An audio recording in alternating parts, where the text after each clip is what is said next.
네 엄마 죽었다고 내 아들을 밤새도록 부려먹는 거냐? 뭘 잘했다고 대들어? 뜨거운 커피가 얼굴을 덮쳤습니다. 이마를 타고 볼을 지나 목까지 검은 물줄기가 상복 위로 흘러내렸어요. 장례식장이 얼어붙었습니다. 친정엄마 장례식 날 수십 명의 조문객이 보는 앞에서 며느리는 소리도 지르지 못한 채 입술만 깨물고 서 있었습니다. 남편은 한 발짝도 움직이지 않았어요. 10년을 참았습니다. 돈 없는 집 딸이라는 조롱도, 부엌에서만 숨죽여 살던 명절도, 밤마다 화장실에서 삼킨 울음도 전부 견뎠어요. 하지만 그날 엄마의 마지막 자리를 짓밟은 그 커피 한 잔이 모든 것을 바꿔놓았습니다. 며느리는 울지 않았어요.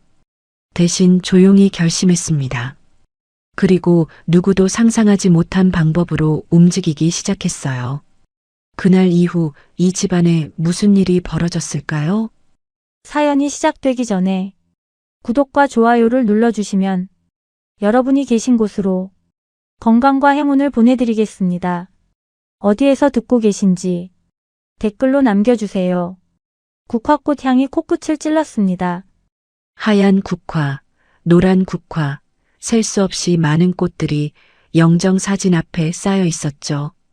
그 사진 속에서 엄마는 웃고 있었습니다. 주름진 눈가에 온기가 남아있는 것 같은 그런 미소였어요. 수지는 상주 완장을 왼팔에 차고 분향소 앞에 서 있었습니다. 눈이 뻑뻑하고 목이 타들어갔지만 울 시간은 없었어요. 조문객이 줄을 이었고 수지는 고개를 숙이며 한 사람 한 사람에게 인사를 건넸습니다. 고인의 명복을 빕니다. 감사합니다. 와주셔서 감사합니다. 같은 말을 수십 번, 수백 번 반복했습니다. 목소리는 갈라졌고 무릎은 뻣뻣하게 굳어 있었죠. 그래도 수지는 자리를 지켰습니다. 엄마의 마지막 길이니까요. 딸로서 해줄 수 있는 마지막 일이니까요. 장례식장 한쪽에서 친척 어른들이 나지막이 이야기를 나누고 있었습니다. 수진이 엄마가 그렇게 갑자기 갈 줄 몰랐지. 암이 발견됐을 땐 이미 늦었대. 그 말이 바람처럼 귓가를 스쳤지만 수지는 표정 하나 바꾸지 않았습니다. 무너지면 안 됐어요. 지금 무너지면 다시 일어설 수 없을 것 같았으니까요. 장례식 이틀째 오후 시댁 식구들이 도착했습니다. 수지는 그들이 올 거라고 예상은 했지만 마음 한구석이 무거워지는 건 어쩔 수 없었어요. 시어머니가 먼저 들어왔습니다. 검은 옷을 입었지만 얼굴에는 조이라곤 찾아볼 수 없었죠. 입술을 꾹 다문 채 장례식장을 둘러보는 눈빛에는 불편함이 가득했습니다. 마치 올 필요도 없는 곳에 억지로 끌려온 사람 같았어요. 남편이 시어머니 뒤를 따라 들어왔습니다. 수진의 남편 정우는 아내 곁에 섰지만 눈도 마주치지 않았어요. 무표정한 얼굴, 주머니에 찔러 넣은 두 손. 마치 남의 장례식에 잠깐 들른 사람처럼 서 있었습니다. 수지는 시어머니에게 조심스럽게 다가갔습니다. 어머님 오셨어요. 먼 길 오시느라 힘드셨죠? 시어머니는 대답 대신 한숨을 크게 내쉬었습니다. 눈을 가늘게 뜨고 수진을 위아래로 훑어보더니 고개를 절레절레 흔들었죠. 분향도 하기 전이었습니다. 영정 사진 앞에 향 한 번 피우기도 전에 시어머니의 불만이 먼저 터져나왔어요. 정우야, 너 얼굴이 왜 그러니? 며칠째 제대로 못 잤지. 남편은 대답하지 않았습니다. 시어머니는 그 침묵을 자기 방식대로 해석했어요. 그러니까 내가 뭐라 그랬어. 이 집안에 시집 보내는 게 아니었다고. 수진의 손이 미세하게 떨렸습니다. 지금 이 자리가 어디인지 시어머니는 알고 있는 걸까요? 엄마 영정 사진이 바로 뒤에 있었습니다. 조문객들이 주위에 서 있었어요. 하지만 시어머니에게 그런 건 중요하지 않은 것 같았습니다. 시어머니의 목소리가 점점 커졌습니다. 우리 정우만 죽도록 부려먹고 자기 친정일에는 남편을 볼모로 잡아놓고 장례식장 안의 공기가 순식간에 얼어붙었습니다. 대화를 나누던 조문객들이 일제히 고개를 돌렸어요. 수십 개의 시선이 한꺼번에 수진에게 쏠렸습니다. 수진은 심장이 쿵 하고 내려앉는 걸 느꼈습니다. 귀가 먹먹해지고 시야가 좁아졌어요. 하지만 수진은 이를 악물고 입을 열었습니다. 어머님, 여긴 장례식장입니다. 목소리가 떨리고 있었습니다. 그래도 분명하게 또박또박 말했어요.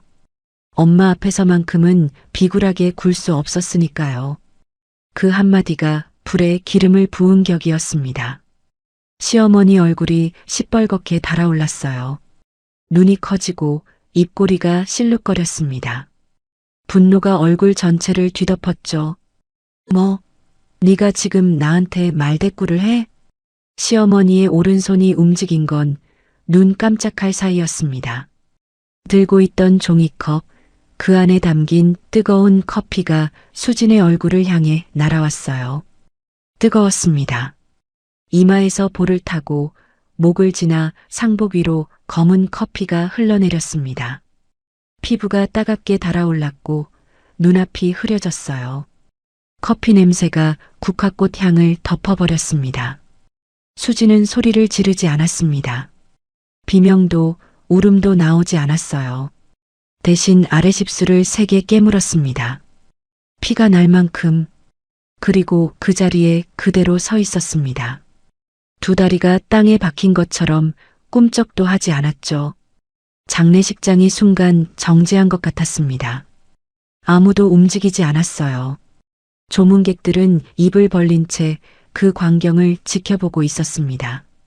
남편 정호는 한 발짝도 움직이지 않았습니다. 아내 얼굴에 커피가 흘러내리는 걸 보면서도 어머니를 말리지도 수진에게 다가가지도 않았어요. 그냥 서 있었습니다. 마치 자기와는 상관없는 일이라는 듯이. 시어머니는 멈추지 않았습니다. 오히려 목소리를 더 높였어요.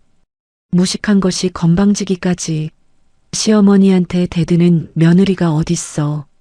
수진의 얼굴 위로 커피가 천천히 흘러내리고 있었습니다. 뜨거운 물기와 차가운 공기가 동시에 피부를 건드렸어요. 화상이 시작되고 있었지만 수진은 느끼지 못했습니다. 아니, 느끼고 있었지만 더 큰 무언가가 그 고통을 눌러버리고 있었어요. 조문객 사이에서 작은 목소리들이 새어나왔습니다. 아무리 그래도 저건 아니지. 장례식장에서 저럴 수가 있나? 남편은 왜 가만히 있는 거야? 수진은 그 말들을 전부 듣고 있었습니다. 하지만 수진의 귀에 가장 크게 울린 건 다른 소리였어요. 엄마의 목소리였습니다. 수진아, 너 너무 참고 산다. 병상에서 엄마가 마른 손으로 수진의 손을 잡으며 했던 말이었죠. 그때 수진은 웃으며 대답했었습니다. 괜찮다고, 다 잘 될 거라고. 하지만 엄마는 알고 있었어요. 딸이 얼마나 힘든지, 그 집안에서 얼마나 짓밟히고 있는지. 그리고 지금 엄마가 누워있는 바로 그 장례식장에서 시어머니가 딸의 얼굴에 커피를 부었습니다. 엄마의 마지막 자리를 이렇게 더럽혀버린 겁니다. 수진은 천천히 손등으로 얼굴에 커피를 닦았습니다. 떨리던 손이 어느 순간 멈췄어요. 심장이 차갑게 가라앉는 게 느껴졌습니다. 분노가 아니었어요. 슬픔도 아니었습니다. 그건 마치 오래된 건물이 마지막 기둥 하나를 잃고 조용히 무너져 내리는 것 같은 그런 느낌이었죠. 열애 동안 버텨온 인내가 그 순간 끝이 났습니다. 시어머니가 여전히 소리를 지르고 있었지만 수진의 귀에는 더 이상 들리지 않았어요. 남편의 무표정한 얼굴이 보였지만 더 이상 아프지 않았습니다. 수진은 얼굴에 남은 커피 자국을 닦지 않은 채 다시 분향소 앞으로 돌아섰습니다. 조문객에게 고개를 숙이고 떨리지 않는 목소리로 말했어요. 와주셔서 감사합니다. 그 모습을 본 조문객들은 말을 잇지 못했습니다.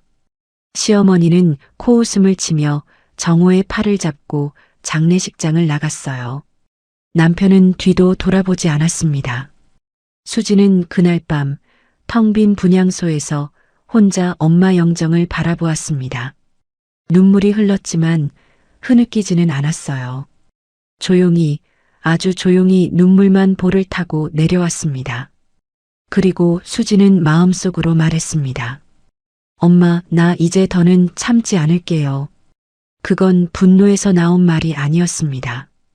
수진의 눈은 오히려 지금까지 중 가장 맑고 차가웠어요. 열애 동안 쌓여온 모든 멸시와 모욕과 방관의 기억이 하나의 결심으로 굳어지는 순간이었습니다. 더 이상 울지 않겠다. 더 이상 고개를 숙이지 않겠다. 이 집안에서 반드시 벗어나겠다. 수지는 영정사진 속 엄마의 미소를 오래도록 바라보았습니다. 그리고 천천히 일어섰어요.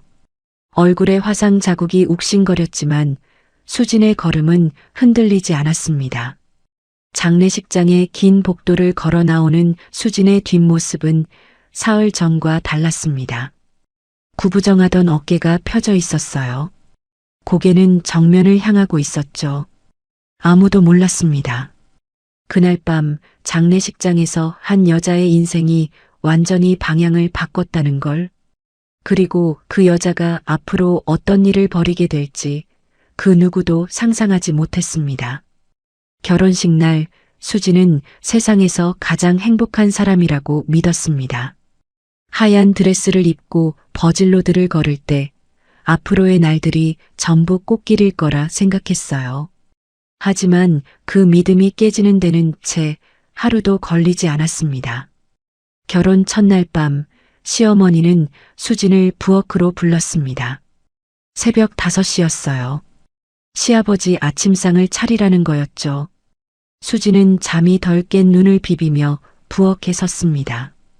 어디에 뭐가 있는지도 모르는 낯선 부엌에서 허둥대는 수진을 시어머니는 팔짱을 끼고 지켜보았어요.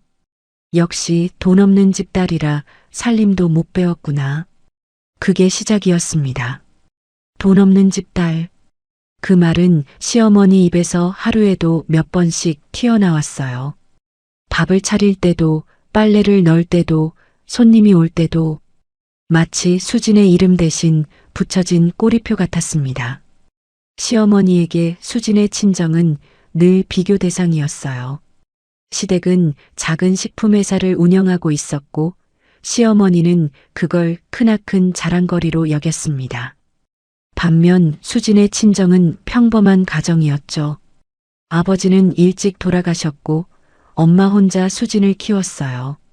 넉넉하지는 않았지만 부끄러울 것도 없는 집안이었습니다. 그런데 시어머니는 그 사실을 수시로 들춰냈어요.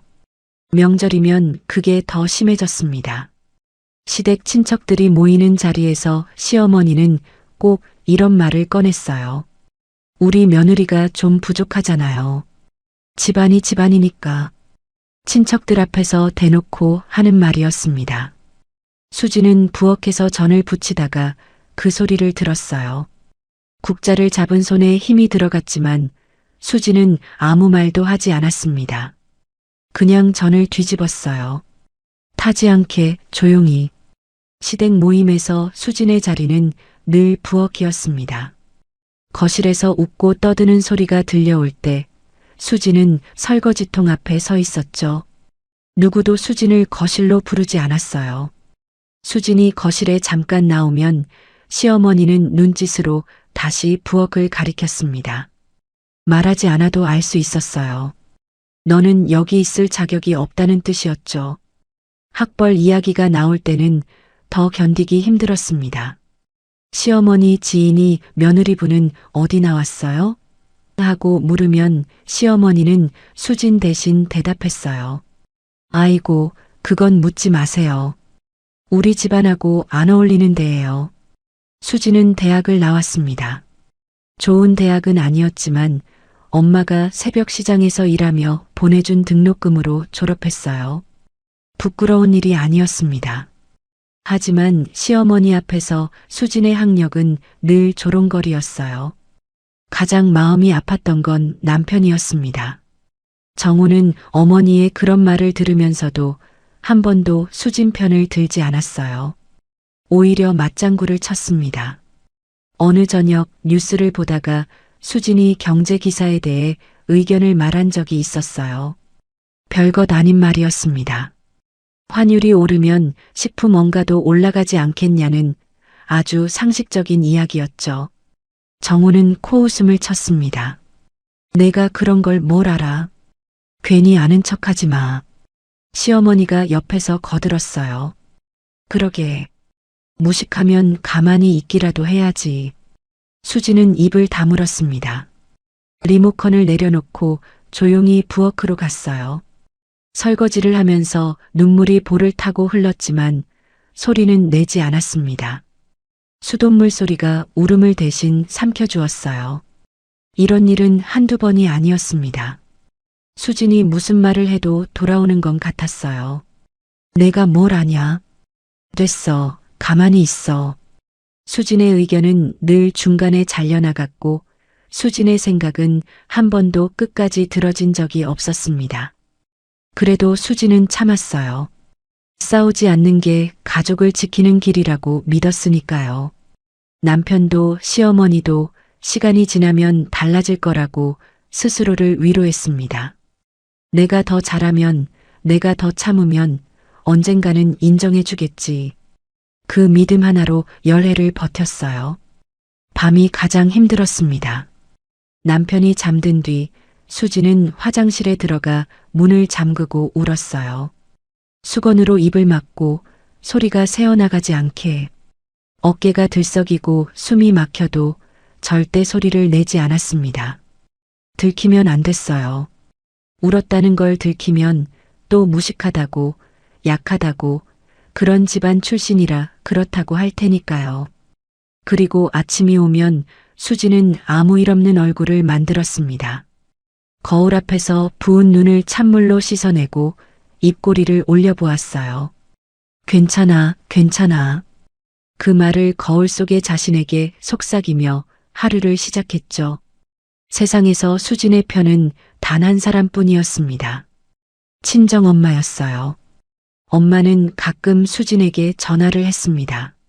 수진은 전화기 너머로 늘 밝은 척했지만 엄마는 알고 있었어요. 딸의 목소리에 숨겨진 떨림을, 웃음 뒤에 감춰진 울음을. 수진아, 너 또 울었지. 아니에요, 엄마. 진짜 괜찮아요. 거짓말. 너 목소리 들으면 다 알아. 엄마가 병원에 입원했을 때 수지는 간병을 가겠다고 했습니다. 그때도 시어머니는 비아냥거렸어요. 괜히 병든 집안이 따로 없어. 그 유전자 우리 손주한테 가면 어쩌려고. 수지는 그 말을 듣고도 소리치지 않았습니다. 대신 입안을 깨물었어요. 피가 번지는 맛이 혀끝에 퍼졌지만 참았습니다. 엄마 병문안을 가기 위해서는 시어머니의 허락이 필요했으니까요. 병실에서 엄마는 수진의 손을 잡았습니다. 마르고 거친 손이었어요. 평생 시장에서 일하며 닳아버린 손이었죠. 수진아, 너 너무 참고 산다. 엄마의 눈에 눈물이 고여 있었습니다. 수진은 웃으며 대답했어요. 괜찮아요, 엄마. 다 잘 될 거예요. 괜찮지 않아. 엄마가 다 아는데. 엄마는 수진의 손등을 어루만지며 말했습니다. 내가 행복하지 않으면 엄마도 행복할 수가 없어. 그 말에 수진은 결국 참지 못하고 엄마 무릎에 얼굴을 묻었어요. 소리 없이 어깨만 떨었습니다. 엄마는 딸의 머리를 쓰다듬으며 아무 말도 하지 않았어요. 그저 손끝으로 딸의 머리카락을 넘겨주었습니다. 그 손길이 수진에게는 전부였습니다. 세상이 아무리 차갑고 시댁이 아무리 모질어도 엄마의 손길 하나면 다시 일어설 수 있었어요. 엄마라는 버팀목이 있었기에 열해를 견딜 수 있었던 겁니다. 그런데 장례식장에서 시어머니는 바로 그 버팀목을 정면으로 짓밟았습니다. 엄마가 누워있는 그 자리에서 엄마의 딸 얼굴에 커피를 부었어요. 엄마의 마지막 길을 모욕으로 더럽혀버린 겁니다. 장례를 마치고 빈 집으로 돌아온 수지는 거울 앞에 섰습니다. 이마와 볼에 남은 화상 자국이 붉게 부어올라 있었어요. 수지는 그 자국을 손가락으로 천천히 짚어보았습니다. 따가웠지만 눈물은 나오지 않았어요. 열애 동안 참아온 것들이 머릿속에서 하나씩 스쳐 지나갔습니다. 돈 없는 집딸이라는 말, 무식하다는 조롱, 부엌에서만 존재했던 명절들, 혼자 울던 밤들, 그리고 엄마의 마른 손. 수지는 거울 속 자신을 똑바로 바라보았습니다. 부은 눈, 화상 자국, 갈라진 입술. 하지만 그 눈빛만은 달랐어요. 열애 동안 한 번도 보지 못한 눈빛이었습니다. 흔들림 없이 차갑고 조용하고 단단했어요. 이건 분노가 아니었습니다. 분노는 뜨겁고 금방 사그라지죠. 수진의 마음속에서 굳어지고 있는 건 그런 게 아니었어요. 얼음처럼 차갑고 바위처럼 단단한 결심이었습니다. 이 집에서 반드시 벗어나겠다. 더 이상 고개 숙이는 며느리로 살지 않겠다. 수지는 거울 앞에서 눈을 감았습니다. 엄마의 얼굴이 떠올랐어요. 영정사진 속 미소가 아닌 병실에서 수진의 손을 잡아주던 그 얼굴이었습니다. 엄마, 이제 더 이상 참고 살지 않을게요. 수지는 눈을 떴습니다.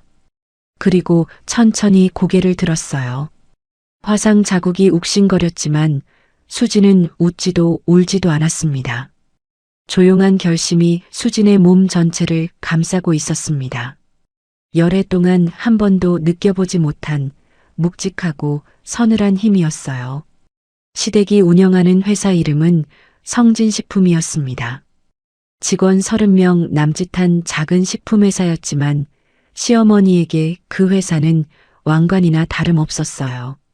동네 모임에 나가면 시어머니는 꼭 회사 이야기를 꺼냈습니다. 우리는 사업하는 집안이니까요. 아무나 할 수 있는 게 아니에요. 그 말 끝에는 언제나 수진의 친정을 깎아내리는 한마디가 따라붙었죠. 회사가 있다는 게 시어머니에게는 며느리를 내려다볼 수 있는 가장 확실한 근거였으니까요. 하지만 수지는 결혼 생활을 하면서 이상한 점을 하나둘 느끼고 있었습니다. 겉으로는 번듯해 보이는 그 회사에서 묘한 냄새가 났어요. 진짜 음식 냄새가 아니라 뭔가 감추고 있는 사람들에게서 풍기는 그런 냄새였습니다.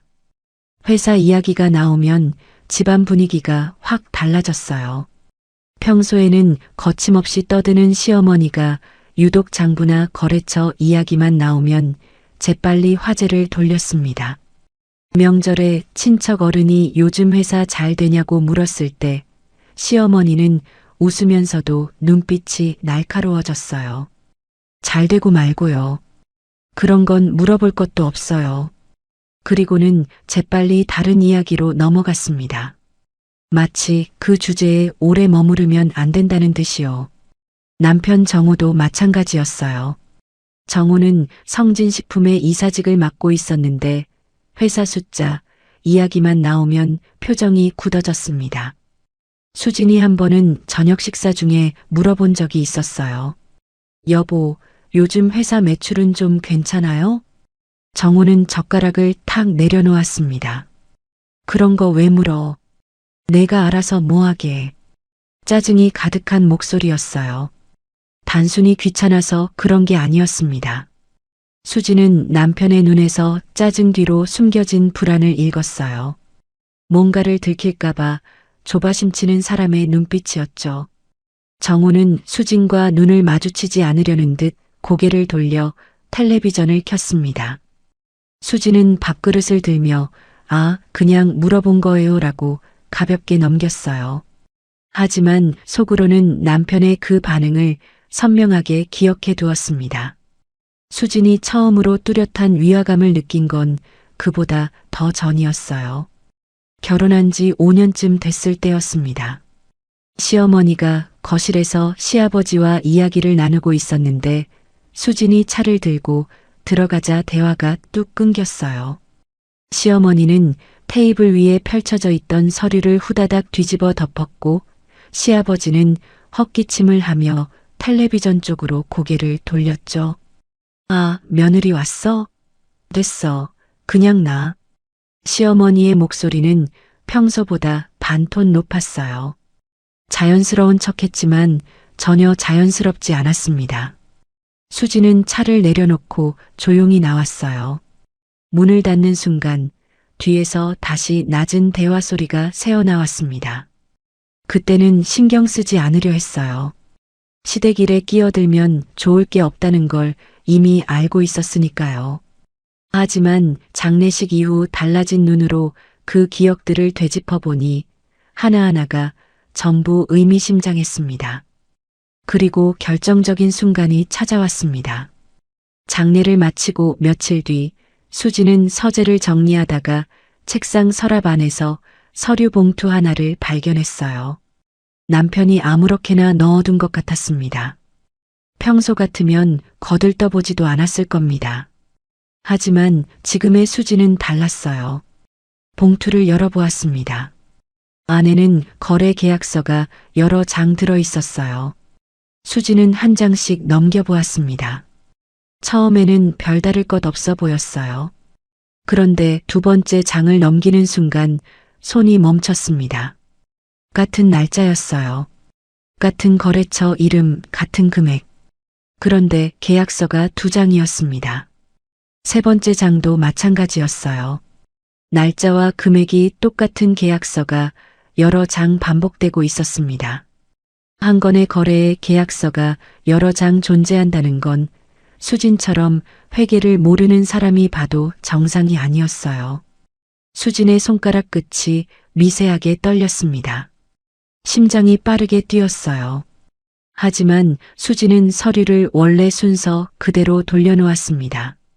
봉투 위치도 서랍이 열려있던 각도까지 정확히 기억해 두었어요. 남편이 눈치채면 안 됐으니까요. 하지만 그 숫자들은 수진의 머릿속에 사진처럼 선명하게 찍혔습니다. 며칠 뒤 수진은 남편 심부름으로 회사에 간 적이 있었어요. 도시락을 가져다 주는 거였죠. 시어머니가 시킨 일이었습니다. 저 무식한 게 심부름이나 하면 됐지. 시어머니가 정호에게 했던 말이 수진의 귀에 또렷이 남아 있었어요. 회사에 들어서니 직원들이 어색하게 인사를 건넸습니다. 수진은 도시락을 전하고 나오려는데 격리 쪽에서 일하는 직원 한 명이 수진을 불러 세웠어요. 40대 중반쯤 되어 보이는 여직원이었습니다. 얼굴은 몇 번 본 적 있지만 이름은 몰랐어요. 여직원은 복도 구석으로 수진을 데려갔습니다. 주위를 한번 살피더니 수진의 눈을 똑바로 보며 낮은 목소리로 말했어요. 사모님은 모르는 게 나아요. 수진은 멈칫했습니다. 여직원의 눈에는 걱정과 두려움이 동시에 서려 있었어요. 네, 그게 무슨 말이에요? 여직원은 더 이상 말하지 않았습니다. 입술을 꾹 다물고 고개만 살짝 저으며 자기 자리로 돌아갔어요. 수진이 다시 물으려 했지만 여직원은 이미 컴퓨터 화면을 보며 모른 척하고 있었습니다. 마치 방금 그 대화가 없었던 것처럼. 모르는 게 낫다. 그 말이 수진의 가슴에 못처럼 박혔습니다. 그건 단순한 충고가 아니었어요. 경고였습니다. 이 회사에 뭔가 잘못된 게 있고 그걸 건드리면 위험하다는 뜻이었죠. 직원이 사모님에게 저런 말을 할 정도면 그 문제는 수진이 생각한 것보다 훨씬 심각한 거였어요. 수진은 회사를 나서며 뒤를 돌아보았습니다. 성진식품이라고 적힌 간판이 햇빛에 반짝이고 있었어요. 겉보기엔 멀쩡한 회사였습니다. 하지만 수진은 이제 알고 있었어요. 저 간판 뒤에 뭔가 깊이 골마 있다는 걸. 그날부터 수지는 달라졌습니다. 겉모습은 똑같았어요. 시어머니에게 고개를 숙이고 남편에게 순종하고 부엌에서 밥을 짓고 아무 생각 없는 얼굴로 하루를 보냈습니다. 하지만 속은 완전히 달랐어요. 수지는 귀를 열었습니다. 정우가 전화할 때마다, 시어머니가 누군가와 이야기할 때마다 회사 관련 단어 하나하나를 놓치지 않고 기억했어요. 거래처 이름, 금액, 날짜. 사소해 보이는 것들을 머릿속에 하나씩 쌓아갔습니다. 어느 날 시어머니가 전화기에 대고 낮은 목소리로 말하는 걸 들었어요. 그거는 따로 처리해. 장부에 올리지 마. 수지는 거실 소파에서 졸고 있는 척하고 있었습니다. 시어머니는 수진이 잠든 줄 알고 거리낌 없이 이야기했어요. 수진의 심장이 빠르게 뛰었지만 눈은 감은 채로 숨소리는 고르게 유지했습니다. 잠든 사람처럼, 아무것도 모르는 사람처럼. 시댁은 수진을 전혀 경계하지 않았어요. 당연했습니다. 그들 눈에 수진은 돈 없는 집에서 온 무식한 며느리였으니까요. 회사 장부는커녕 가계부도 제대로 못 쓸 거라고 생각하는 사람이었죠. 그래서 수진 앞에서 거리낌 없이 이야기했고 서류를 아무데나 두었고 전화 통화를 숨기지도 않았어요. 수진은 그들의 무시를 이용하기로 했습니다. 아무것도 모르는 며느리, 관심도 능력도 없는 며느리. 열해 동안 자신을 짓밟아온 그 이미지가 지금은 오히려 가장 완벽한 보호막이 되어주고 있었어요. 밤마다 수지는 이불 속에서 그날 들은 것들을 곱씹었습니다. 퍼즐 조각이 하나씩 모이고 있었어요. 아직 전체 그림은 보이지 않았지만 윤곽은 서서히 드러나고 있었습니다. 성진식품에는 분명히 문제가 있었습니다. 그리고 시어머니와 남편은 그 문제의 한가운데 서 있었어요. 수지는 조급해하지 않았습니다. 서두르면 들킵니다. 들키면 끝이에요. 수지는 인내가 뭔지 알고 있었습니다. 열해를 참아온 사람이니까요. 다만 이번에는 참는 게 아니었어요. 기다리는 거였습니다. 때가 올 때까지 조용히 천천히. 장례를 치르고 집에 돌아온 수지는 거울을 볼 수가 없었습니다. 이마에서 볼까지 이어진 화상 자국이 붉게 부풀어 올라 있었어요. 병원에서는 2급 화상이라고 했습니다. 연고를 바르고 거즈를 붙인 얼굴은 마치 전쟁터에서 돌아온 사람 같았어요. 시어머니는 며느리의 화상에 대해 단 한마디도 하지 않았습니다. 사과는커녕 안부도 묻지 않았어요. 오히려 수진이 집에서 쉬고 있는 걸 보며 투덜거렸죠. 아이고, 저것 봐라. 또 빈둥거리고 있네. 남편 정우도 다르지 않았습니다. 수진의 얼굴에 거즈가 붙어 있는데도 한 번도 괜찮아? 라는 말을 하지 않았어요. 아침에 출근하고 저녁에 들어오면서 수진의 얼굴을 쳐다보지도 않았습니다. 마치 그 화상이 수진 잘못으로 생긴 것처럼, 아니, 아예 없는 것처럼 행동했어요. 수진은 매일 혼자 병원에 다녔습니다. 버스를 타고 피부과에 가서 치료를 받고 약을 타고 다시 버스를 타고 돌아왔어요. 거즈를 붙인 얼굴로 버스에 오르면 사람들이 흘끔거렸습니다. 수진은 고개를 숙이고 창밖만 바라보았어요. 창에 비친 자기 얼굴이 낯설었습니다. 그러던 어느 오후 수진의 전화기가 울렸습니다. 모르는 번호였어요. 수진은 잠시 망설이다가 전화를 받았습니다. 수진 씨, 저 기억하시나요? 장례식장에서 뵌 박종구입니다. 수진은 바로 기억이 났습니다. 엄마 장례식장에서 시어머니가 소리를 지를 때 조문객 사이에서 먼저 나서서 말리려 했던 남자였어요. 예수는 넘어 보이는 분이었는데 시어머니에게 여기가 어딘 줄 알고 그러시오라고 단호하게 말했던 분이었죠. 시어머니가 커피를 부은 직후 수진에게 손수건을 건네며 괜찮냐고 물어봤던 유일한 사람이었습니다. 아, 네. 기억해요. 그때 도와주셔서 감사했습니다. 수진 씨 어머니하고 오래 알던 사이입니다. 시장에서 장사하실 때부터 알았어요. 좋은 분이셨는데 전화기 너머로 들려오는 목소리에 진심이 묻어 있었습니다. 수지는 목이 메었지만 참았어요. 장례식장에서 있었던 일이 자꾸 마음에 걸려서요. 수진 씨 얼굴은 좀 괜찮습니까? 치료받고 있어요. 시간이 좀 걸린다고 하더라고요. 전화 너머에서 한숨 소리가 들렸습니다. 잠시 침묵이 흐른 뒤 박종구 씨가 조심스럽게 말했어요.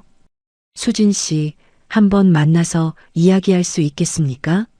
꼭 드리고 싶은 말이 있어요. 수지는 며칠 뒤 집에서 먼 카페에서 박종구 씨를 만났습니다. 시댁 눈에 띄면 안 됐으니까요. 수지는 마스크로 얼굴을 가리고 카페 안쪽 구석자리에 앉았어요. 박종구 씨는 은퇴한 회계사였습니다.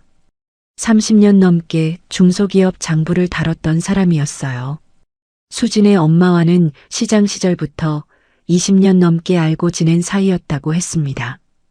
엄마가 시장에서 장사할 때 세금 문제를 도와준 적이 있었고 그 인연으로 명절마다 안부를 나누는 사이였대요. 어머니가 살아계실 때 항상 걱정하셨어요. 딸이 시집가서 너무 고생한다고, 사위 집안이 겉은 번듯한데 속이 좋지 않다고. 수지는 가만히 듣고 있었습니다. 엄마가 다른 사람에게도 그런 이야기를 했다는 게 마음이 아팠어요.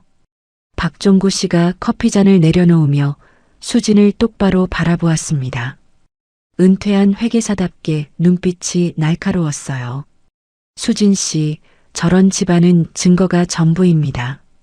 감정으로 싸우면 백전백패예요. 그 한마디가 수진의 가슴을 관통했습니다. 감정으로 싸우면 진다.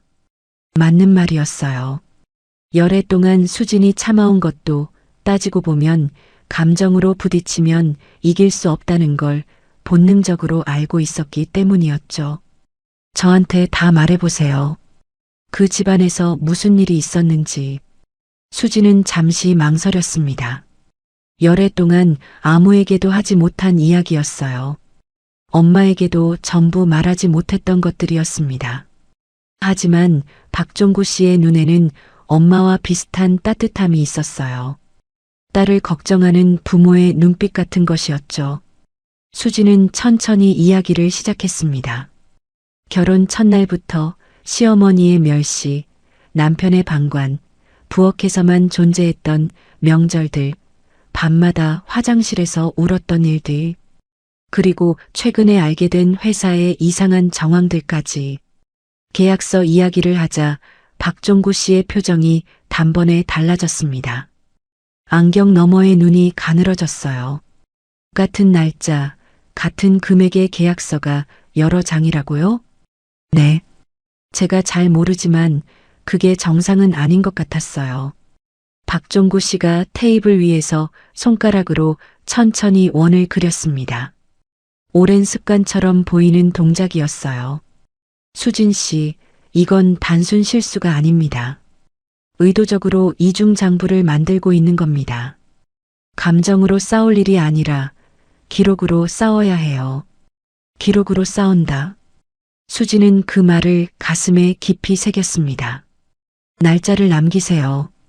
누가 언제 무슨 말을 했는지, 서류가 어디에 있었는지, 전화 통화에서 뭘 들었는지, 사소한 것도 빠짐없이 적어두세요. 수지는 고개를 끄덕였습니다. 그리고 절대 한 곳에 모으지 마세요. 자료를 나눠서 저장해 두세요. 들키면 한 번에 다 날아가니까요. 그날부터 수진의 일상이 달라졌습니다. 겉으로는 여전히 같은 며느리였어요. 아침에 일어나 밥을 짓고 시어머니 눈치를 보고 남편에게 고개를 숙이고, 하지만 수진의 주머니 속에는 작은 메모장이 들어 있었습니다. 시어머니가 전화 통화를 하면 수진은 부엌에서 물소리를 내며 귀를 기울였어요. 통화가 끝나면 메모장을 꺼내 날짜와 시간, 들은 내용을 적었습니다. 정호가 거실에서 누군가와 통화하며 그 돈은 따로 처리해라고 말하면 수지는 화장실에 들어가 메모장에 기록했어요. 날짜, 시간, 정확한 문장까지. 집에서 오간 말 한마디도 놓치지 않았습니다.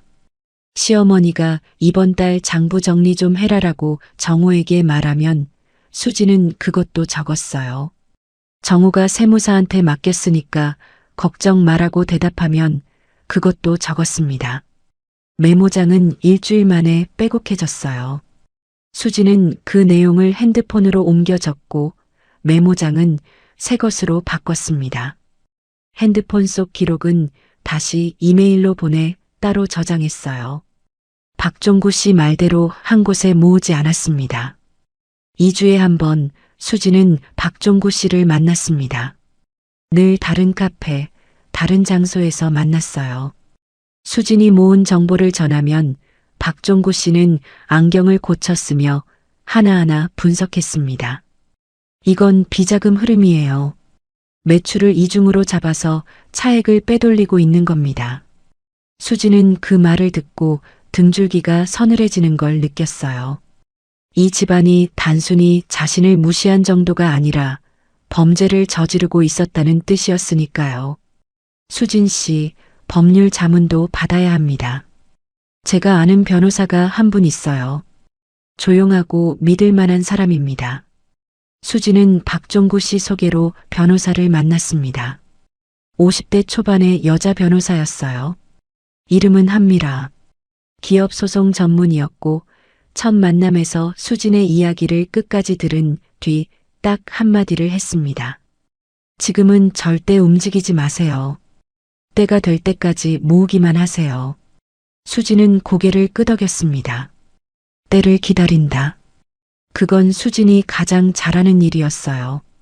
그 무렵 시댁에서 수진은 더 작아진 것처럼 보였습니다. 화상 치료 때문에 외출도 줄었고 시어머니 앞에서 더 고분고분해졌어요. 시어머니는 그 모습을 보며 콧방귀를 뀌었습니다. 장례식 일로 정신을 차렸나 보네. 남편 정호도 수진이 완전히 기죽었다고 생각했어요. 예전보다 말수가 줄고 시키는 대로만 하니까요. 시댁은 점점 더 방심했습니다. 수진 앞에서 회사 이야기를 거리낌 없이 했고 서류를 치우지도 않았어요. 수진은 그 방심을 고스란히 받아들였습니다. 더 고개를 숙이고 더 조용히 움직이고 더 없는 사람처럼 행동했어요. 하지만 밤이 되면 수진은 메모장을 펼쳤습니다. 오늘 들은 것, 오늘 본 것, 오늘 느낀 것. 한 글자도 빠뜨리지 않고 기록했어요. 수진은 알고 있었습니다. 시댁이 자신을 만만하게 볼수록 자신에게는 기회가 된다는 걸. 무시당하는 게 더 이상 아프지 않았어요. 오히려 편했습니다. 아무도 경계하지 않는 사람이야말로 가장 위험한 사람이니까요. 메모장의 기록은 하루하루 두꺼워지고 있었습니다. 퍼즐 조각이 점점 더 선명한 그림을 만들어가고 있었어요. 그날은 평범한 저녁이었습니다. 수지는 부엌에서 된장찌개를 끓이고 있었어요. 마늘 냄새가 집안에 퍼지고 밥솥에서 김이 올라오고 있었죠. 시어머니는 거실에서 텔레비전을 보고 있었고 남편 정호는 아직 귀가 전이었습니다. 현관문이 열리는 소리가 났어요. 정호의 구두 소리가 복도를 따라 다가왔습니다. 평소보다 걸음이 빨랐어요. 수지는 국자를 들고 있다가 고개를 돌렸습니다. 정호가 부엌으로 들어오더니 식탁 위에 갈색 서류 봉투를 툭 내려놓았어요. 넥타이도 풀지 않은 채였습니다. 얼굴에 피로가 가득했지만 눈빛에는 다급함이 묻어 있었어요. 여기 도장 찍어. 수지는 국자를 내려놓고 봉투를 바라보았습니다. 이게 뭔데요? 회사 서류야. 어려운 거 아니니까 그냥 도장만 찍으면 돼. 정호는 봉투에서 서류를 꺼내 식탁 위에 펼쳤어요. 수지는 서류를 내려다보았습니다. 빼곡한 글씨가 여러 장에 걸쳐 이어져 있었어요. 법률 용어와 숫자가 복잡하게 얽혀 있었고 중간중간 굵은 글씨로 강조된 부분들이 있었습니다. 일부러 어렵게 쓴 게 한눈에 보였어요. 보통 사람이라면 읽다가 포기할 만한 서류였죠. 수지는 첫 장을 넘기며 눈으로 훑었습니다. 상단에 연대보증이라는 단어가 보였어요. 그 순간 등줄기에 차가운 것이 스쳤습니다. 하지만 수지는 표정을 바꾸지 않았어요. 대신 눈을 크게 뜨고 겁먹은 듯한 얼굴을 만들었습니다. 여보, 저 이런 거 잘 몰라요. 무슨 내용인지 설명 좀 해주세요. 정우의 입꼬리가 실룩거렸어요. 짜증과 조바심이 뒤섞인 표정이었습니다. 내가 알 필요 없다니까. 그냥 여기 밑에 이름 쓰고 도장 찍어. 그게 끝이야. 그때 거실에서 텔레비전 보던 시어머니가 부엌으로 들어왔습니다. 팔짱을 끼고 문틀에 기대선 채 수진을 내려다보았어요. 뭘 그렇게 뜯어보고 있어? 봐도 모를 거면서. 수진은 고개를 숙였습니다. 그래도 제 이름 들어가는 건데 뭔지는 알아야 하지 않을까요? 시어머니의 눈이 가늘어졌어요. 입꼬리가 비뚤어지며 익숙한 조롱이 시작됐습니다. 그러니까 내가 무식하다는 거야. 이런 건 알아서 뭐해? 시키는 대로 하면 되지. 수지는 아랫입술을 깨물었습니다. 모욕은 익숙했어요. 하지만 지금 중요한 건 감정이 아니었습니다. 이 서류의 정체를 파악하는 게 먼저였어요. 죄송해요. 제가 워낙 이런 쪽은 모르다 보니까. 도장은 방에 있는데 제가 좀 찾아올게요. 수지는 서류를 식탁에 놔둔 채 방으로 들어갔습니다. 문을 닫자마자 핸드폰을 꺼냈어요. 심장이 세차게 뛰고 있었습니다. 손이 떨렸지만 수지는 빠르게 움직였어요. 도장을 찾는 척하며 서랍을 열었다 닫았다 소리를 냈습니다. 그 사이 부엌으로 다시 나갈 핑계를 만들었어요. 여보, 도장이 안 보여요. 잠깐만요. 수지는 부엌으로 돌아가 물을 한 잔 따르며 식탁 위의 서류를 다시 한번 보았습니다. 그리고 정호가 화장실에 간 틈을 놓치지 않았어요. 핸드폰을 꺼내 서류를 한 장씩 찍었습니다. 손이 떨려서 초점이 안 맞을 뻔했지만 이를 악물고 셔터를 눌렀어요. 한 장, 두 장, 세 장. 총 8장의 서류를 전부 찍었습니다. 변기 물 내리는 소리가 들렸어요. 수지는 핸드폰을 주머니에 밀어넣고 다시 아무것도 모르는 얼굴을 만들었습니다. 정우가 돌아오자 수지는 눈을 내리깔고 말했어요. 여보, 도장을 아무리 찾아도 안 보여요. 어디 뒀는지 기억이 안 나요. 내일 찾아서 꼭 찍을게요. 정우는 혀를 차며 서류를 다시 봉투에 넣었습니다. 내일까지 반드시 해. 미루면 안 돼. 시어머니가 뒤에서 한마디 보탰어요. 도장 하나 못 찾는 것도 무식한 거야. 즉, 수지는 죄송해요라고 작게 말하며 고개를 더 깊이 숙였습니다. 속으로는 주머니 안에 핸드폰을 꽉 쥐고 있었어요. 사진은 안전하게 찍혔습니다. 그게 지금 가장 중요한 거였죠. 그날 밤 수지는 잠을 이루지 못했습니다. 천장을 바라보며 서류에서 본 글자들을 되새겼어요. 연대보증, 채무전액, 수진의 이름.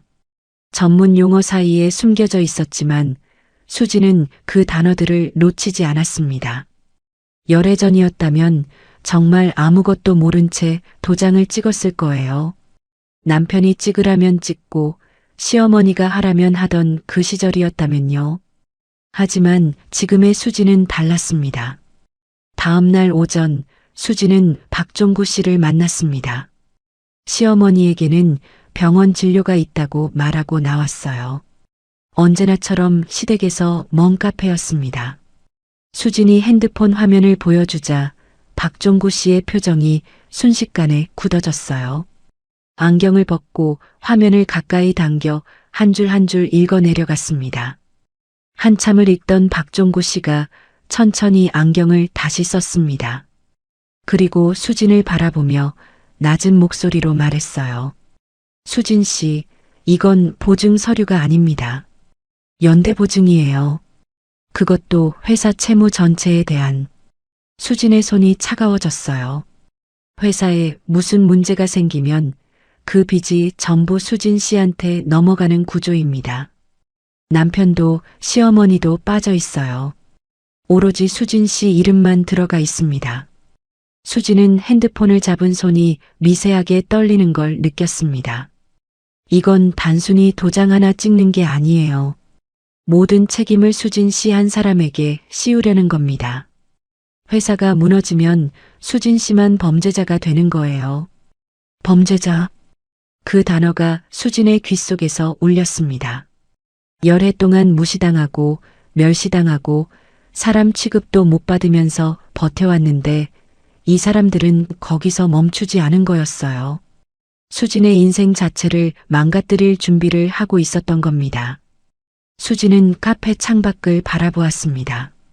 거리를 걷는 사람들이 보였어요. 평범한 오후, 평범한 풍경. 하지만 수진의 세계는 방금 완전히 뒤집어졌습니다.